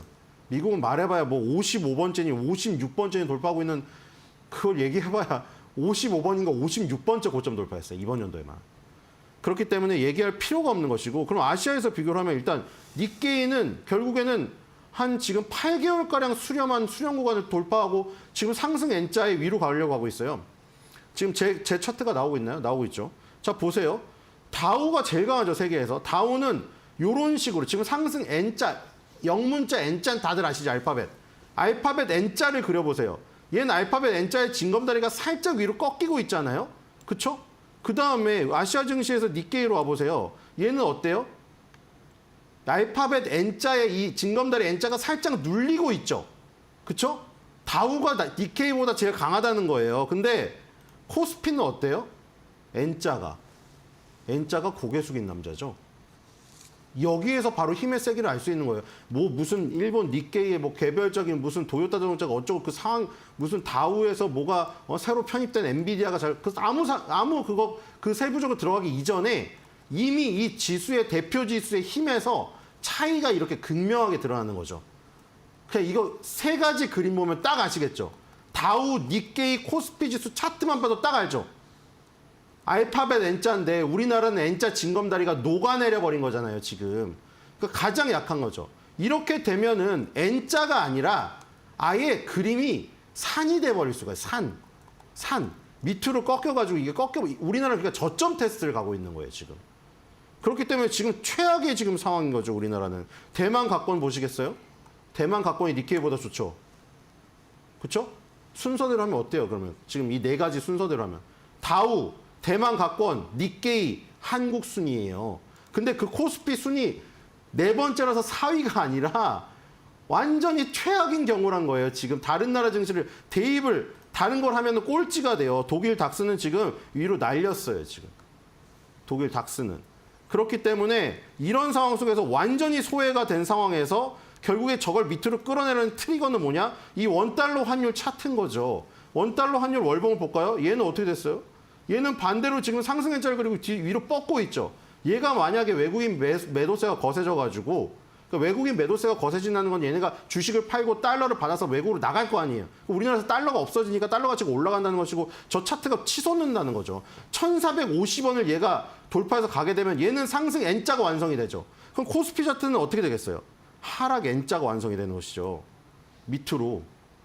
그럼 아주 위험한 상황이 올 수가 있습니다. 그러니까 지금 코스피만 혼자 지금 이렇게 따로 놀고 있다는 것이죠. 그러니까 아무리 다우가 뭐 50 몇 번째 신고가를 가든 일본 니케이랑 대만이 버텨주던 우리나라 한국만 지금 왕따라는 거예요, 지금. 그렇기 때문에 우리나라는 오히려 뭘 걱정해야 된다? 월봉의 120개월 선이나 아니면 연봉의 10년 선. 그걸 깰 걱정을 해야 되고 2022년에서 2023년도 초 저점 테스트를 갈 우려가 있고 그게 원달러 환율 차트가 1,450원을 가는 그 흐름이 나와버리면은 우리나라도 결국 2,200 테스트를 갈 가능성이 있다. 이런 우려를 지금 상식적으로 받아들인 상태에서 뭐 다른 나라가 예. 산타 랠리 한다고 우리도 뭐 루돌프 랠리라도 올까 뭐 그거를 기다리는 거는 정말 희망 고문입니다. 그렇기 때문에 우리나라는 오히려 단기에 더 충격이 밑으로 올 것을 대비를 해야 된다. 이렇게 판단이 됩니다. 예. 환율도 지금 1,414원으로 좀 소폭 올랐고요. 장도 지금 초반에 반짝 강보합권에서 지금은 둘 다 약보합권으로 코스피 0.4%, 코스닥은 0.7% 이렇게 낙폭이 좀 조금씩 커지고 있는 그런 모습입니다. 외국인도 좀 1,100억 넘었네요, 순매도가. 예, 전체적으로 좀 신 의원님의 말씀은 시장의 충격을 좀 이제 대비를 해야 될 필요가 있다. 너무 낙관적인 어떤 그런 어떤 추정들에 이렇게 너무 이렇게 의존하면 안 된다라는 신중할 필요가 있다는 말씀을 좀 해주셨습니다. 자, 9시 15분입니다. 지금 현재 섹터별 어떤 움직임이 나타나고 있는지 오늘도 또 정치 테마주들이 가장 또 화끈한 모습을 보이는지 고은 변 통해서 확인해 보겠습니다. 네, 국내 증시 개장한 지 한 16분여 가까이 흐른 상황입니다. 싱크풀을 통해서 투자자들이 검색을 가장 많이 하고 있는 섹터 알아보겠습니다. 오늘 투자들 역시나 정치 테마와 관련되어 있는 섹터에 대한 검색을 가장 많이 하고 있습니다. 대표적으로 어제 카카오 그룹주들이 전반적으로 강세를 보이면서 마감을 했었죠. 오늘 카카오 섹터에 대한 검색이 굉장히 많은데요. 아무래도 윤석열 정권 때 카카오가 여러 가지 이슈가 있었고 그로 인해서 주가의 힘을 받지 못했던 만큼 탄핵 정국에 돌입하자 오히려 급등을 했던 모습이었고요. 오늘 같은 경우에는 종목별로 조금 다른 움직임이고 한 걸음 쉬어가는 모습이 나오고 있습니다. 이와 함께 이재명, 한동훈에 대한 검색을 많이 하고 있는 상황입니다. 여야 당대표에 대한 검색 빈도가 굉장히 높습니다. 아무래도 탄핵 국면에 들어서게 된다면 그 다음 대통령 후보는 누가 될 것인가에 대한 그런 이야기가 나올 수밖에 없고요. 다만 지금 동그라미 색깔이 사뭇 다르죠.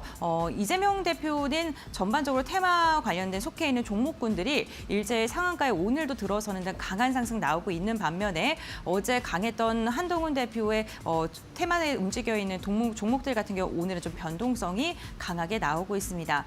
아무래도 탄핵을 좀 막겠다라는 그러한 이야기, 탈당을 권유하겠다라는 그런 이야기들이 전해지면서 지금 두 후보, 두 당 대표의 그러한 움직임이 다른 것으로 확인이 되고 있습니다.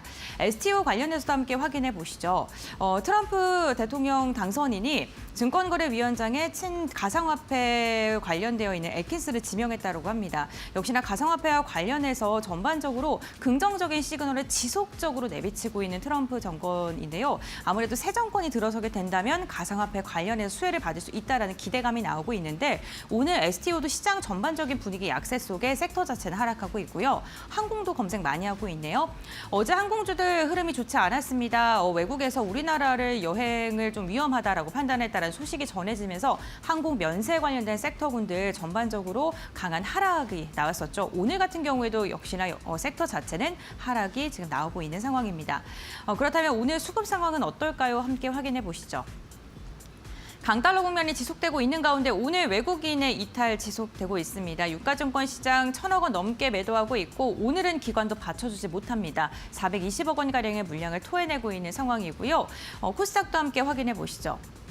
네, 코스닥은 오늘 외국인과 기관의 쌍끌이 매도세 나오고 있습니다. 사실 최근에 외국인이 던지더라도 기관이 좀 버텨내주는, 받아주는 형국이 이어졌었는데 오늘 같은 경우는 양시장 모두 다 외국인과 기관의 쌍끌이 매도세가 나오고 있다는 점 확인해 보셔야 될 것 같습니다.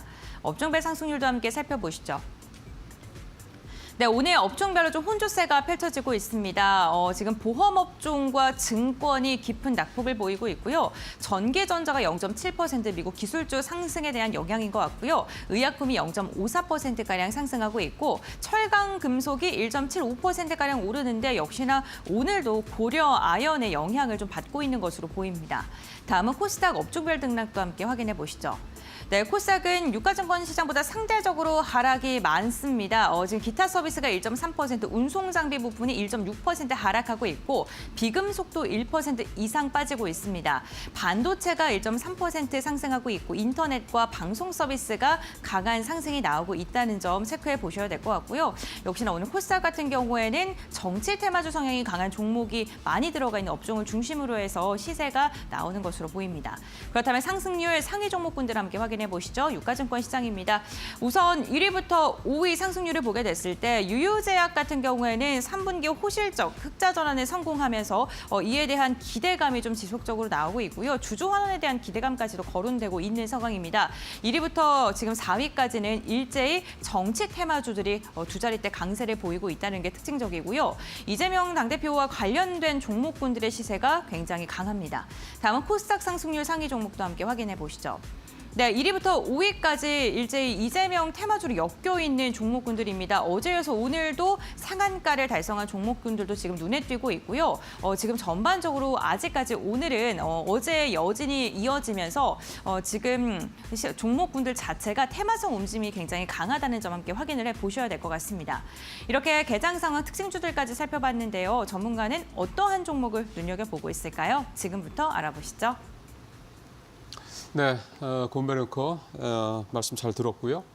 역시 이제 오늘은 이제 어제는 뭐 이재명 한동훈 테마주 두 개가 뭐 공이 아주 강한 상승을 보였는데 오늘은 한동훈 테마주는 지고 이재명 테마주만 가고 있고 이재명 테마주도 좀 탄력이 좀 줄었죠. 어제는 뭐 그냥 관련주들 종목 이름 다 그냥 상한가였는데 오늘은 일부 종목으로 상한가도 좀 줄어드는 그런 모습이 좀 나타나고 있는데 이게 이제 힘이 좀 빠지고 있다는 얘기가 좀 될 거고 지금 이제 기사 속보가 계속 나오는 걸 좀 제가 그 사이에 좀 체크를 좀 해보니까 국민의힘 측에서는 이제 탄핵과 관련돼서는 이제 당론으로 반대 입장을 분명히 했다 그렇게 얘기가 좀 나오고 있습니다. 자, 9시 21분입니다. 신 의원님께서 종목별 흐름 어떻게 보고 있는지 말씀 좀 들어보겠습니다. 네, 오늘도 벌써 니케이랑 코스피랑 차이가 반대로 벌어지고 있습니다. 니케이는 지금 거의 1% 상승에 가까운 상승률로 아까 말한 대로 상승 N자 보셨죠? 이제 연결고리에서 옆에 있는 오른쪽 상승 N자를 마무리하러 올라갑니다. 쟤네는. 지금 코스피는 0.53 빠지고 지금 반대로 밑으로 빠지고 있어요. 이렇게 계속해서 완전 엇갈리게 될 겁니다. 그렇기 때문에 지금 아시아 내에서도 일본, 대만도 따라가지 못하는 지금 그런 신세라는 거 명심하시고 이런 와중에도 따라가는 거 찾아서 하면 되죠. 그런데 그 어떤 기자가 표현했던 거 저번에 말씀드렸다시피 왜 우리나라 이 투자자단발 이렇게 수능의 킬러 문항이 도배된 수능 문항지를 풀어야 되는가. 정말 힘든 관문들입니다. 자, 일단 아까 전에 금융주 얘기를 잠깐 하셨기 때문에 저도 짚어드려야겠죠. 일단 미국 증시에서 뭐 비자, 뱅크 오브 아메리카, 그리고 이 아메리칸 익스프레스 카드, 골드만삭스, 뭐 어쨌든 얘네는 다 종합회사인데 우리나라로 따지면 뭐 증권회사의 성격, 뭐 은행의 성격, 우리나라도 금융지주로 나오고 있지만 아직도 무르익지 않았잖아요. 우리나라는 이제 금융지주가 생긴 지가 얼마 안 돼서 아직도 은행, 예전에 증권사, 예전에 보험사 이런 단독 금융회사의 성격이 강하죠. 근데 우리나라도 이제 먼 미래 뭐 뱅크 오브 아메리카, 골드만삭스 이런 쪽으로 나아가려고 하고 있는 것이고 그리고 아메리칸 익스프레스 카드나 비자 카드 같은 이 세계적인 카드 이쪽은 이제 뭐 나갈 수가 없죠. 우리나라는. 근데 이제 카드사는 그쪽으로 따로 있으니까 이런 은행의 성격 증권의 성격을 가진 종합금융회사, 그다음에 아까 전에 말한 카드회사까지 다 말씀을 드렸는데 그 회사들이 전부 다 역사상 신고가예요. 외국은, 미국은. 그렇기 때문에 우리나라가 지금 유달리 금융지주가 떨어지는 게 과연 아까 전에 말했던 대로 미국 지수도 저렇게 가고 대만 니케이보다도 못한 코스피기 때문에 금융지주가 빠지는 거냐. 그런 것도 있겠죠. 근데 그런 것이 있는 것 이상으로 지금 많이 빠지고 있잖아요. 어제 오늘 10% 가까이 빠지는데 금융지주가. 그럼 이제 다른 부분에서 엮여 있다는 뜻인데 지금 결국 그런 거죠. 이번 정권에서 추진했던 것들에 대한 이슈들에 관련된 것들이 다 움직이고 있습니다. 그렇죠. 순서대로 맨 처음에 가장 먼저 건드린 게 뭐예요? 예전에 두산중호 회사를 딱 찾아가서 거기서 이제 아주 오랫동안 낙후되었던 원전, 안 돌아가는 부품들이 있는 창고를 갔습니다. 기억이 나실지 모르겠지만. 그리고 지금 막 돌아가고 있는 무슨 태양광이니 이런데 그쪽을 안 갔어요. 그게 지난 정권과 극명하게 대립되는 장면이었잖아요. 지난 정권은 판도라 영화를 보면서 눈물 흘리는 그 장면이었고, 그렇기 때문에 이제 두산에너빌리티로 대표되는 원전주, 그리고 서전기전 같은 이런 부품주, 이런 것들이 다 지금 급락을 했고요. 그다음에 이제 대왕고래 프로젝트라고 이제 가스전 개발 관련한 한국가스공사가 제자리 걸음을 왔고, 그다음에 이제 이 지금 투자 측면에서는 밸류업 프로젝트를 아주 대표적으로 내세웠잖아요. 거기서 대표적으로 금융주들 같은 경우가 밸류업 프로젝트의 가장 대상으로 꼽혔습니다. 메리츠 금융주들은 혼자 굉장히 적극적으로 나서가지고 투자자들의 어떤 그 응원을 받은 편이고요, 지지를. 근데 이제 우리 금융주주, 하나금융주주, KB금융주주들이 주로 이제 두들겨 맞는 그 부분을 담당한 것이고, 그래서 이제 그런 부분들이 엮여서 금융주가 더 빠지고 있는 것이다. 이렇게 보시면 될 것 같고, 예. 그리고 이제 그러면은 연결된 거를 찾아야죠. 연결된 거를. 그나마 연결된 고리를. 뭐가 연결되느냐? 미국의 지금 필립 모리스 인터내셔널이라는 담배 피시는 분들 다들 아시죠? 역사적 신고가입니다. 이번 연도 들어서 이게 답답한 종목 같잖아요. 2024년도 들어서 12월 달까지 봉 다 나왔죠. 한 달의 움직임이 하나의 봉으로 나타나는 게 월봉이죠. 단 2달 음봉 빼고 전부 다 양봉입니다. 필립 모리스가 지금 연초에 시작할 때 80달러로 시작했는데 지금 140달러에 육박하고 있습니다. 그거랑 완전 밀접한 연관이 있는 회사 누굽니까? KTNG. 예. 필립 모리스랑 KTNG 차트 보세요. 지금 나오고 있죠. 지금 만약에 제가 필립 모리스랑 KTNG 이거 종목명하고 코드 가려놓으면은 많이 자주 안 보신 분들 구별하실 수 있으시겠어요? 구별하시는 분 몇 명 없을걸요? 여기 2023년 동안 딱 떼가지고 하라고 하면 갑자기 퀴즈 내면은 못하겠죠. 똑같잖아요. 이런 게 있다는 겁니다. 그나마 찾기가 바늘구멍에 낙타 들어가는 것처럼 어려워서 그렇지. 근데 왜 이게 연관이 있느냐? KTNG가 자기 자존심을 굽히면서까지 외국의 누구에다가 이 전권을 맡겼나요, 지금? KTNG 공부하신 분들. 필립 모리스에다가 10년 동안 팔 수 있는 판매권을 넘겼잖아요. 지금 외국에서는 필립 모리스 이름 달고 얘네 전자담배를 팔아요, KTNG를. 그러니까 우려하시는 분들은 뭐 플래시 캐피탈 파트너스가 대표적이다. 거기서 들어와가지고 왜 필립 모리스에 맡겼냐? 그럼 KTNG의 브랜드가 10년 동안 클 가능성이 없지 않느냐? 이렇게 계속 욕을 하고 있지만 KTNG는 이미 필립 모리스랑 밀월 관계를 맺었습니다. 필립 모리스가 잘 나가면 KTNG가 잘 나가요. 필립 모리스가 KTNG 전자담배를 세계에서 북미 유럽에서 얘네가 다 마케팅을 치고 있거든요. 그렇기 때문에 필립 모리스랑 KTNG는 이렇게 같이 가는 동행의 움직임이 끈끈하다. 이런 모습을 보셨다면은 KTNG를 후발주로 공략을 충분히 할 수 있었다. 이렇게 보시면 되겠죠. 필립 모리스는 1월 달부터 움직였는데 KTNG는 언제부터 움직였습니까? 3월, 4월 달부터 움직였어요. 이게 바로 후발주 밸류 체인을 전 세계의 눈을 넓혀서 찾는 부분이고요. 그 다음에 완전 반대로 움직인 거 하나 보여드릴게요. 좀 가슴 아플 수도 있는데 이오플로우가 오늘 점 하한가를 갔거든요. 예. 이오플로우가 어제는 장중 하한가였는데 오늘은 손도 써보지 못하고 그냥 점 하한가를 당해버렸어요. 근데 이게 왜 그러느냐? 바로 왼쪽에 나오는 인슐릿이라는 회사 때문이죠. 세계에서 1위하는 업체입니다. 웨어러블 인슐린 기기를 만든 회사. 근데 이오플로가 그걸 개발해가지고 미국의 메드트론이라는 회사가 그걸 인수하려고 했는데 인슐릿이 태클을 걸어가지고 소송을 걸었는데 지금 수천억 원대의 배상 판결이 나버렸어요. 그러니까 지금 인슐릿은 더욱더 기세 등등하게 되겠죠. 왜냐하면 2인자의 존재를 막게 되었으니까요. 그래서 이렇게 갈려버리게 된 것이고, 그래서 뭐 인슐릿이랑 이오플로우를 콜옵션, 풋옵션처럼 같이 담아가는 방법도 있었겠죠. 이런 것들이 있고요. 그 다음에 이제 일본 증시랑 연결된 거 하나 볼게요. 잘 나가는 거. 잘 나가는 거 보여드려야겠죠. 우리나라 오늘도 잘 나가는 거 있습니다. HG 현대일렉트릭 오늘도 오르고 있죠. 지금 2024년 11월 달에 41만 3,500원 찍고 조금 눌렸는데 36만 2,500원이에요. 옆에 왼쪽에 나오는 거는 일본의 히타치입니다. 6501 차트 똑같죠? 히타치가 이 부분의 점유율 1위이기 때문입니다. 전력기기 부분에 11%를 차지하고 있는 게 히타치고요. 그다음에 우리나라 3사를 다 합치면 2% 정도 돼요. 이 두 개가 전부 다 어딜 노리고 있다? 북미의 데이터 센터 확대에 따른 전력 인프라 시장, 노후 인프라 시장을 노리고 있습니다. 당연히 점유율에 따라 히타치가 많이 가져갈 거고 그다음에 우리나라에서 1위를 하고 있는 HD 현대일렉트릭이 많이 가져갈 것이죠. 그다음에 효성중공업, LS 일렉트릭 투발투자 순서대로 가죠. 당연히 우리나라에서 HD 현대일렉트릭을 해야 될 것이고 1위인 히타치의 주가가 꺾이지 않으면 HD 현대일렉트릭은 꺾이지 않는 겁니다.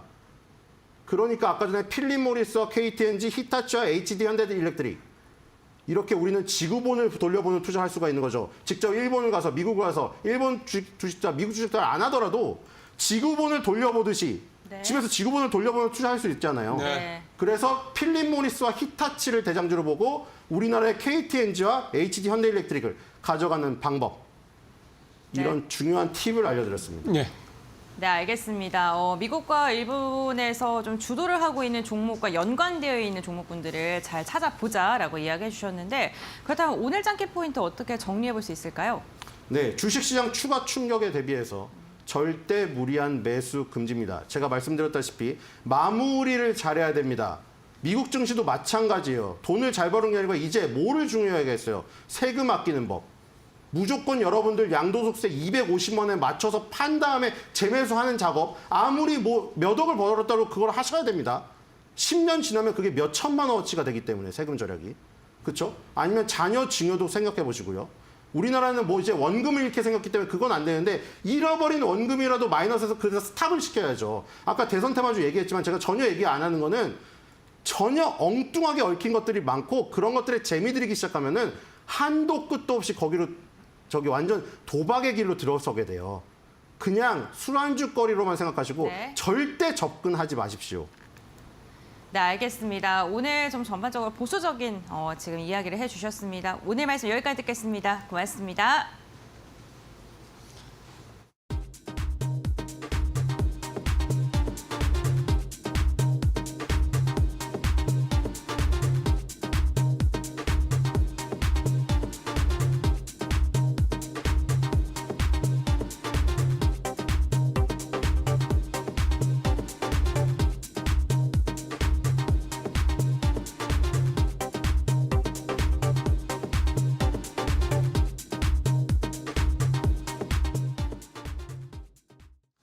자, 오늘장 선발 종목으로 넘어가도록 하겠습니다. 메리츠증권 김경국 과장님 연결돼 있습니다. 자, 어서 오십시오. 네, 안녕하세요. 네, 과장님 참 요즘에 어렵죠. 이런 날, 이런 시기에 종목 얘기를 하셔야 되니 참 쉽지 않다는 건 잘 압니다만 그래도 맞습니다. 잘 부탁드리겠습니다. 오늘은 어떤 종목입니까? 네, 오늘은 SK 바이오팜이라는 회사를 좀 가져와 봤고요. 네. 투자 포인트 좀 몇 개 말씀드리겠습니다. 들어보죠. 일단은 동사는 2011년 SK에서 라이프 사이언스 사업 부분을 물적 분할하면서 설립이 되었고요.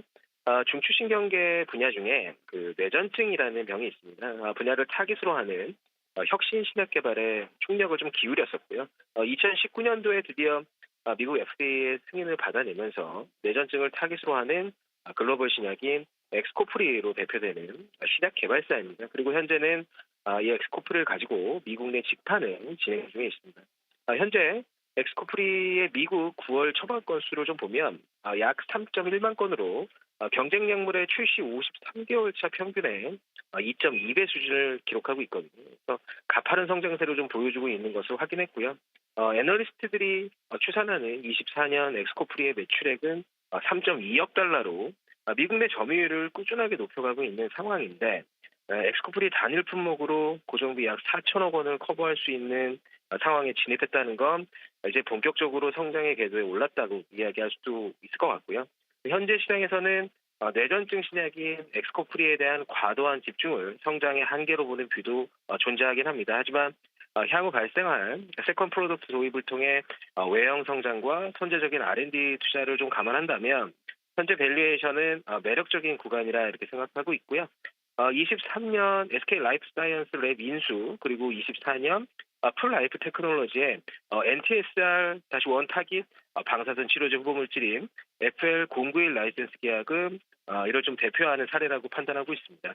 현재 예상되는 글로벌 단백질 분해제 시장 규모가 2035년 69.4억 달러에 이르고 방사선 의약품 시장 규모도 136억 달러인 점을 감안하면 향후 신약 성과 도출에 따른 추가 밸류에이션 애드가 가능할 거라고 이렇게 보고 있습니다. 알겠습니다. 자, 그러면 이제 가격대를 한번 보죠.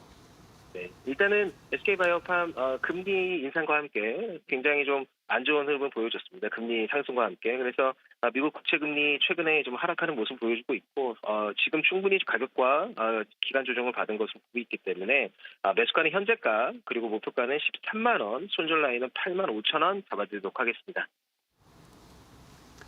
예, 과장님 오늘도 말씀 잘 들었습니다. 예, 감사합니다. 네, 지금까지 김경구 과장이었습니다. 자, 오늘 이제 마켓나우 1부 마무리하도록 하겠습니다. 잠시 후 이지혜 앵커의 이코노미 톡으로 이어지도록 하겠습니다.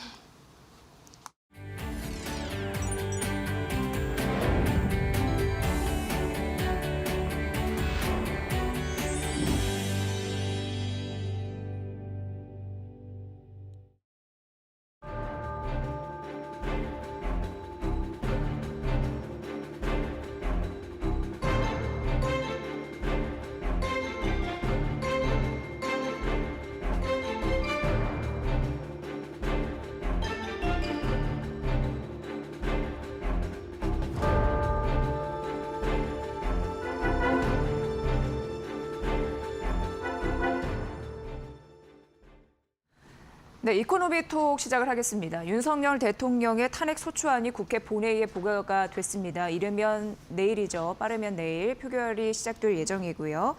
탄핵 전국까지 본격화되고 있는데 증시 영향에 대해서 오늘 파악을 해드리도록 하겠습니다. 자, 오늘 한지영 키움증권 연구원과 들어봅니다.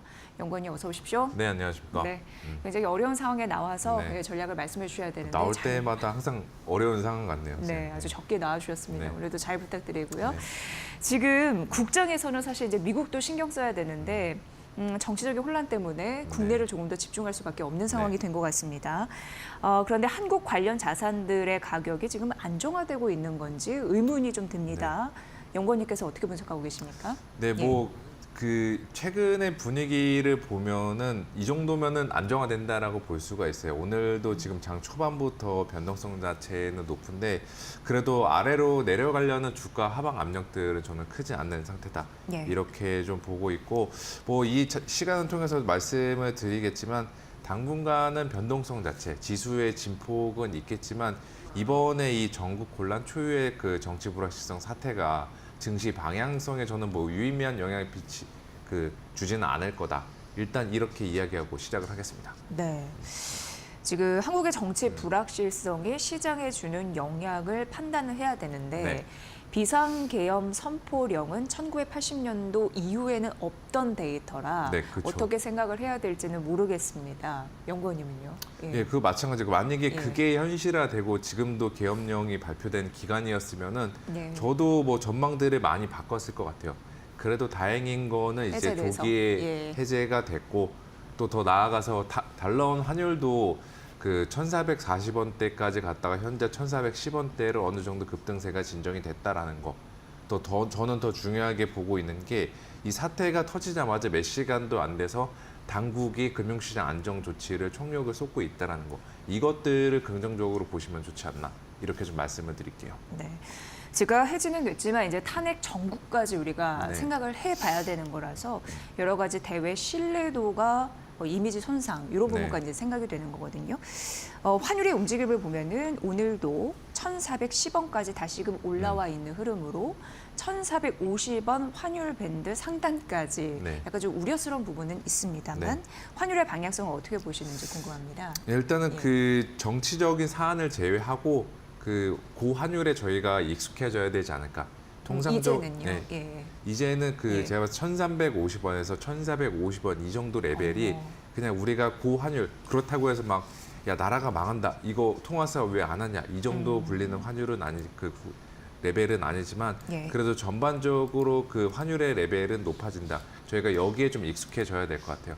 이게 뭐 환율이라는 게 그 나라 정치, 그 경제 맥 체온이라고 하니까 환율이 올라간다라고 하면 안 좋을 수도 있는데 지금 우리나라 상황들을 보면은 그 대외 금융자산 너무나도 많고 수출 같은 경우도 지금 둔화되고 있다는 걸 걱정이긴 하지만 전체적으로는 펀더멘탈이 양호하다는 거죠. 그리고 미국으로 가는 그 해외 수요들, 달러 환전 수요가 구조적으로 늘어나고 있으니까 예. 어떻게 보면은 이전의 고환율과는 다른 성격의 고환율이 전개가 되고 있다는 거. 여기에 주안점을 두어서 보시면은 지금 1,400원대 넘어가서 야 이거 너무 위험한 거 아니냐 이런 생각이 들 수도 있겠지만 저는 그 정도 과거의 1,400원대랑은 좀 다른 환경이다 이렇게 좀 말씀을 드릴게요. 네.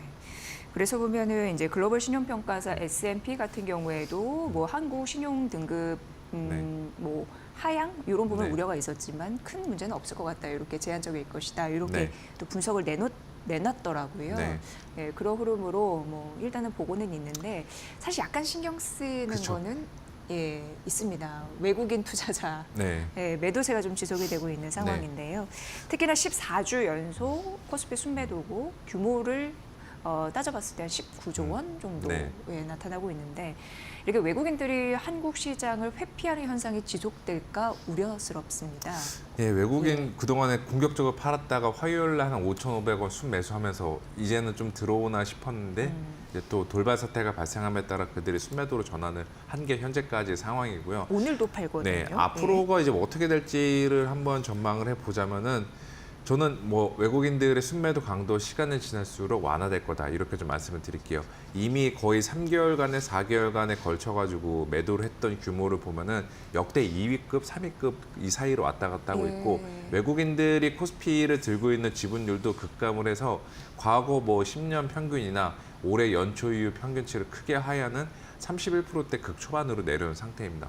지금 레벨에서 또 환율 같은 경우도 같이 고려해 봤을 때 현재는 뭐 환차익도 단기적으로 누릴 수 있을 만한 구간 또 밸류에이션도 싸다라는 구간 이것들 같이 전망 종합을 해보면은 외국인들의 향후 순매도 강도 저는 갈수록 약해질 거다 이렇게 보고 있고 변수가 이번에 이 탄핵 정국으로 만약에 들어서서 그 네. 정치 불확실성들이 높아지고 정책 공백이 생겨버리게 되면은 소버린 리스크로 전이된다라는 게 가장 큰 변수인 것 같아요. 소버린 리스크라고 하면 이제 국가 신용 등급 하락이나 채무 위기를 초래할 수 있을 만한 리스크인데 저는 아직까지 그 소버린 리스크로 전이될 가능성 낮게 보고 있습니다. 일단은 당국에서 그 금융 당국에서도 지금 사태 대응에 진화에 총력 주력을 기울이고 있다라는 거, 금융시장 안정을 도모하고 있다라는 거 이것들을 놓고 보면은 그게 외국인 투자자들로 하여금 야 한국 소버린 리스크 너무 높으니까 비중 더 줄이자 이 판단을 유발할 것 같지는 않다 이렇게 좀 말씀을 드리겠습니다. 네. 근데 이런 입장에서 한번 보고 싶은데요. 외국인 투자 입장에서는 한국 내 생산 비중이 높은 제조업에 대해서 혹시 네. 매력이 반감될까 봐 이런 생각도 들거든요. 맞습니다. 예. 대표적으로 이제 반도체, 뭐 자동차 등을 예를 들 수가 있는데 사실 그 기업들이 하는 얘기가 지금 국정이 너무 혼란하다 보니까 미국에 수십조 원을 투자를 했는데 네. 외교적인 지원이 굉장히 절실한 상황에서 지금 여러 가지 회의도 못 열리는 네, 상황이다. 맞습니다. 이런 어려움을 토로하고는 있거든요. 네. 예. 근데 이거는 이제 단기적으로는 그들도 그런 생각을 느낄 수가 있긴 하지만 네.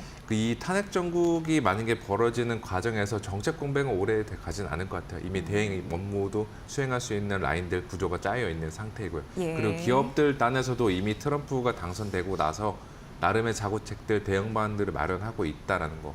또 외국인들 입장에서도 아까 전 파트에서도 말씀을 드렸지만 소버린 리스크까지는 보고 있지 않기 때문에 이게 이번에 전국 혼란이 국내 제조업 시설을 뭐 대대적으로 마비시키면서 전체적인 뭐 그 경제 혼란 이 정도까지는 치닫지 않을 거다. 이렇게 시나리오를 잡고 가는 게 저는 타당하다라고 말씀드릴게요. 네, 한지영 연구원님의 분석을 들어보니까 어느 정도 안심은 되는 네. 예, 최악은 좀 아니겠구나 네. 이런 생각이 듭니다. 이제 업종별로 좀 여쭤보도록 하겠습니다. 네. 현 정부의 정책 그 상당 부분 좀 심혈을 기울였던 부분일 네. 수도 있어요. 원전 테마와 대왕고래 테마주는 어제 급락을 했습니다. 네. 오늘 뭐 일부 대왕고래 테마주 같은 경우에 치가 대비 상승을 높이면서 반등을 시도하고는 있습니다만 아직까지는 모르는 상황입니다. 또 이제 정권 교체 뭐 이런 얘기가 나오면 또 심리적으로 예, 그쵸. 완전히 바뀔 수도 있으니까요. 이건 우리가 어떻게 생각을 하고 투자를 좀 전략을 접근을 해봐야 될까요? 뭐 일단 대한골의 테마 같은 경우는 워낙 이제 그 가격 변동성이 큰 거의 투기적인 성격들이 가까웠는데 거기 예산을 줄여버린다라는 이제 이야기들이 들리니까 그 주가 급락을 만든 것 같아요. 저도 대한골의 쪽들은 뭐 섣불리 말씀을 드릴 수는 없지만 예. 최근에 이제 원전과 함께 오늘도 지금 주가가 빠지고 있는 금융주들 여기에 좀 더 저희가 주목을 해보시면 좋지 않을까. 매수 관점으로. 왜 이 말씀을 드리냐면은 금융주들이 최근에 이틀 동안 그 이거래일 동안 조정을 받은 거는 현재 정권에서 집중적으로 추진해왔던 기업 밸류 프로그램의 대장주들인데 얘네들이 이제 모멘텀을 잃어버리면은 결국에는 이제 수포로 돌아가는 게 아닐까. 기업 밸류 프로그램도 이렇게 좀 생각하실 수 있을 것 같아요. 예. 그게 주가에 반영이 됐고 저는 근데 기업 밸류 프로그램보다 더 본질인 주주 환원은 여전히 살아있다라고 보고 있거든요. 실제로 은행 같은 경우도 정부가 뭐 등 떠밀어서 우리 주주 하나 하는 거예요. 이런 식의 스탠스가 아니라 본인들의 의지가 워낙 높다라는 점. 그리고 내년까지도 그들의 주주하는 정책들을 강화된다라는 점을 감안했을 때 그동안에 좀 비싸가지고 섣불리 못 들어갔던 이 주식들, 금융주들은 지금 시점에서는 저희가 좀 들어가 볼 만한 그 시기다라고 좀 생각하고 있습니다. 네. 그러니까 어떻게 보면은 단기 변동성에 노출되는 금융주 같은 경우에는 저가 매수의 매력이 있는 거네요. 맞습니다. 스스로 주주 환원 의지가 있는 그 모멘텀을 네. 여전하니까요. 네, 맞습니다. 그렇게 정리를 해보도록 하겠습니다. 자, 그럼 한국 국내 증시 변동성을 확대할 수 있는 요인은 뭐라고 생각하시는지 궁금한데요. 여러 가지가 있을 것 같아요. 일단 미국 쪽에서 이제 뭐 FOMC에 대한 불확실성이나 또 인플레이션이 높게 나올지도 모른다라는 우려들, 아니면 트럼프 2기 정책에 대한 리스크들, 이것들이 이제 국내나 전 세계 증시에 걸쳐서 새로운 이제 그 변동성을 만들어낼 것 같은데 저는 어느 정도 지금은 다 가격적인 측면에서는 소화를 했다라고 보고 있고 예. 더군다나 매크로 단에서 이제 발목을 잡고 있었던 금리나 달러도 피크를 찍고 내려가는 구간에 있다라고 저는 보고 있거든요. 예. 그러니까 뭐 현재 시점에서는 우리가 매크로 관점 너무 우려할 필요는 없다. 이렇게 좀 말씀을 드릴게요. 네, 오늘 이 코너를 진행하면서 결국 이제 결론이 이제 나올 것 같은데요. 네. 정리해서 말씀해 주시면 됩니다. 일단 가장 시청자분들이 궁금해하는 건 그래서 많이 떨어진 만큼 들어갈까 말까 네. 요 고민이 있으실 것 같고요. 근데 이제 일각에서는 탄핵 정국까지 나왔으니 더 이상 뭐 악재가 있겠느냐 뭐 이런 그렇게 인식이 보실 수도 있고요. 있죠. 네. 또 일각에서는 다만 지금이 왜 바닥이라고 섣불리 판단하느냐, 아직 그런 근거가 없다, 또 이렇게 좀 팽팽하게 맞서고 있어서 예, 지금 보면은 이제 저가 매수 저는 전자 쪽에 손을 들어주고 싶다라고 그 이유를 보고 좀 있고요. 들어보도록 하겠습니다. 그 왜냐 탄핵 정국이라는 거 정말 뭐 국내 어떻게 될지 모른다는 이 변동성, 불확실성들이 있는 건 맞아요. 그것도 증시에 지금 반영이 되고 있는 것도 맞고. 그런데 과거에 그 두 차례 탄핵 정국 때 2004년도랑 16년도 때 주가 흐름들을 보면은 예. 2004년도 때는 탄핵으로 인해서 그 세상이 어지러움에 따라 주가는 내려갔습니다. 반대로 2016년도 때는 오히려 올라갔어요. 그때 상황이나 맥락에 따라 다르다라는 것들을 1차적인 결론으로 도출을 해볼 수가 있고, 두 번째 본질적인 거는 그 중장기적으로 뭐 좀 애매할 수도 있으니까 3개월 이상 이때의 네. 주가 흐름을 결정하는 거는 우리나라 이익이나 수출, 매크로 환경, 이 펀더멘털과 매크로에 달려 있습니다.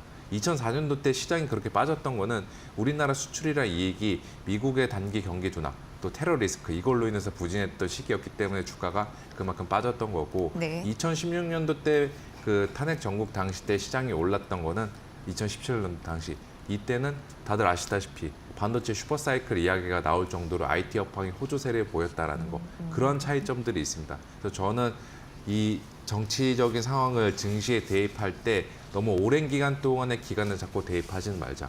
우리가 중장기적으로는 접근할 필요가 있겠다. 이렇게 좀 말씀을 드리겠습니다. 네, 정말 어떻게 보면 가격 측면에서 한국 증시가 싸진 거는 부인할 수가 없습니다. 맞습니다. 지금 왜 우리가 그 코스피 밸류에이션이라고 하잖아요. 실적 대비 주가의 네. 흐름. 이거 보면은 0.8배까지 내려왔습니다. 네. 이는 중국과 일본보다도 싼 네. 그거 맞죠? 맞습니다. 예, 예. 그럼 저가 매수할 수 있는 전략에 대해서 좀 더 구체적으로 듣고 네. 마무리하도록 하겠습니다. 지금의 레벨은 그 현 시점에서 예상 가능한 악재들을 거의 다 반영했다라고 보고 있어요. 트럼프 리스크라든가 이익에 대한 우려들 반영했다라고 보고 있어요. 물론 이제 정치 변수라는 새로운 불확실성들이 가세했지만 이 방송을 통해서 말씀드렸다시피 소버린 리스크로 전이가 되지 않을 거다라고 보고 있기 때문에 이게 밸류에이션의 레벨다운 지수로 더 빠지게 만드는 그 요인은 아닐 거다 이렇게 좀 말씀드릴게요. 그래서 지금 2,400 그 초반 구간에서는 사도 아래로 얼마 하방을 맞지 않는 그 레벨이기 때문에 지금 시점에서는 그 이번에 최근에 이 과정을 통해 조정을 많이 받았던 금융주나 또 여전히 제 개인적으로는 주도주라 생각하고 있는 예. 바이오주들에 대한 매수 접근의 기회로 보는 게 맞지 않나 이렇게 좀 말씀을 드릴게요. 네. 그러니까 한지영 연구원님께서는 앞서서 이제 주주 환원 기대의 정책 모멘텀이 있는 금융주 여전히 이제 싸졌으니 저가 매수의 기회이고 그리고 그동안 주도주로 말씀해 주셨던 제약 바이오주도 여전히 매력적인 포인트가 될 수 있다. 예, 이렇게 정리를 해볼 수 있을 것 같습니다. 네, 이제 탄핵 전국까지 우리가 생각해야 될 셈법이 조금 더 이제 복잡해진 그런 상황인데요. 과연 이런 상황에서 어떻게 들어가야 될지 고민 많으신 분들에게 오늘 어느 정도 대안 전략을 제시해 주신 것 같습니다. 자, 이코노미톡 함께 했고요. 한지영 키움증권 연구원의 분석으로 들으셨습니다. 자주 좀 나와주십시오. 네, 필요합니다. 알겠습니다. 예, 네. 고맙습니다. 네, 감사합니다. 네, 시장이 오늘 갭 상승했다가 급락하는 흐름을 보였다가 다시금 이제 반등하고 있는 그런 모습입니다. 어쨌건 양시장은 약보합권에서 움직이는 모습을 보여주고 있고요. 오늘 외국인과 기관의 동반 매도는 나타나고 있습니다.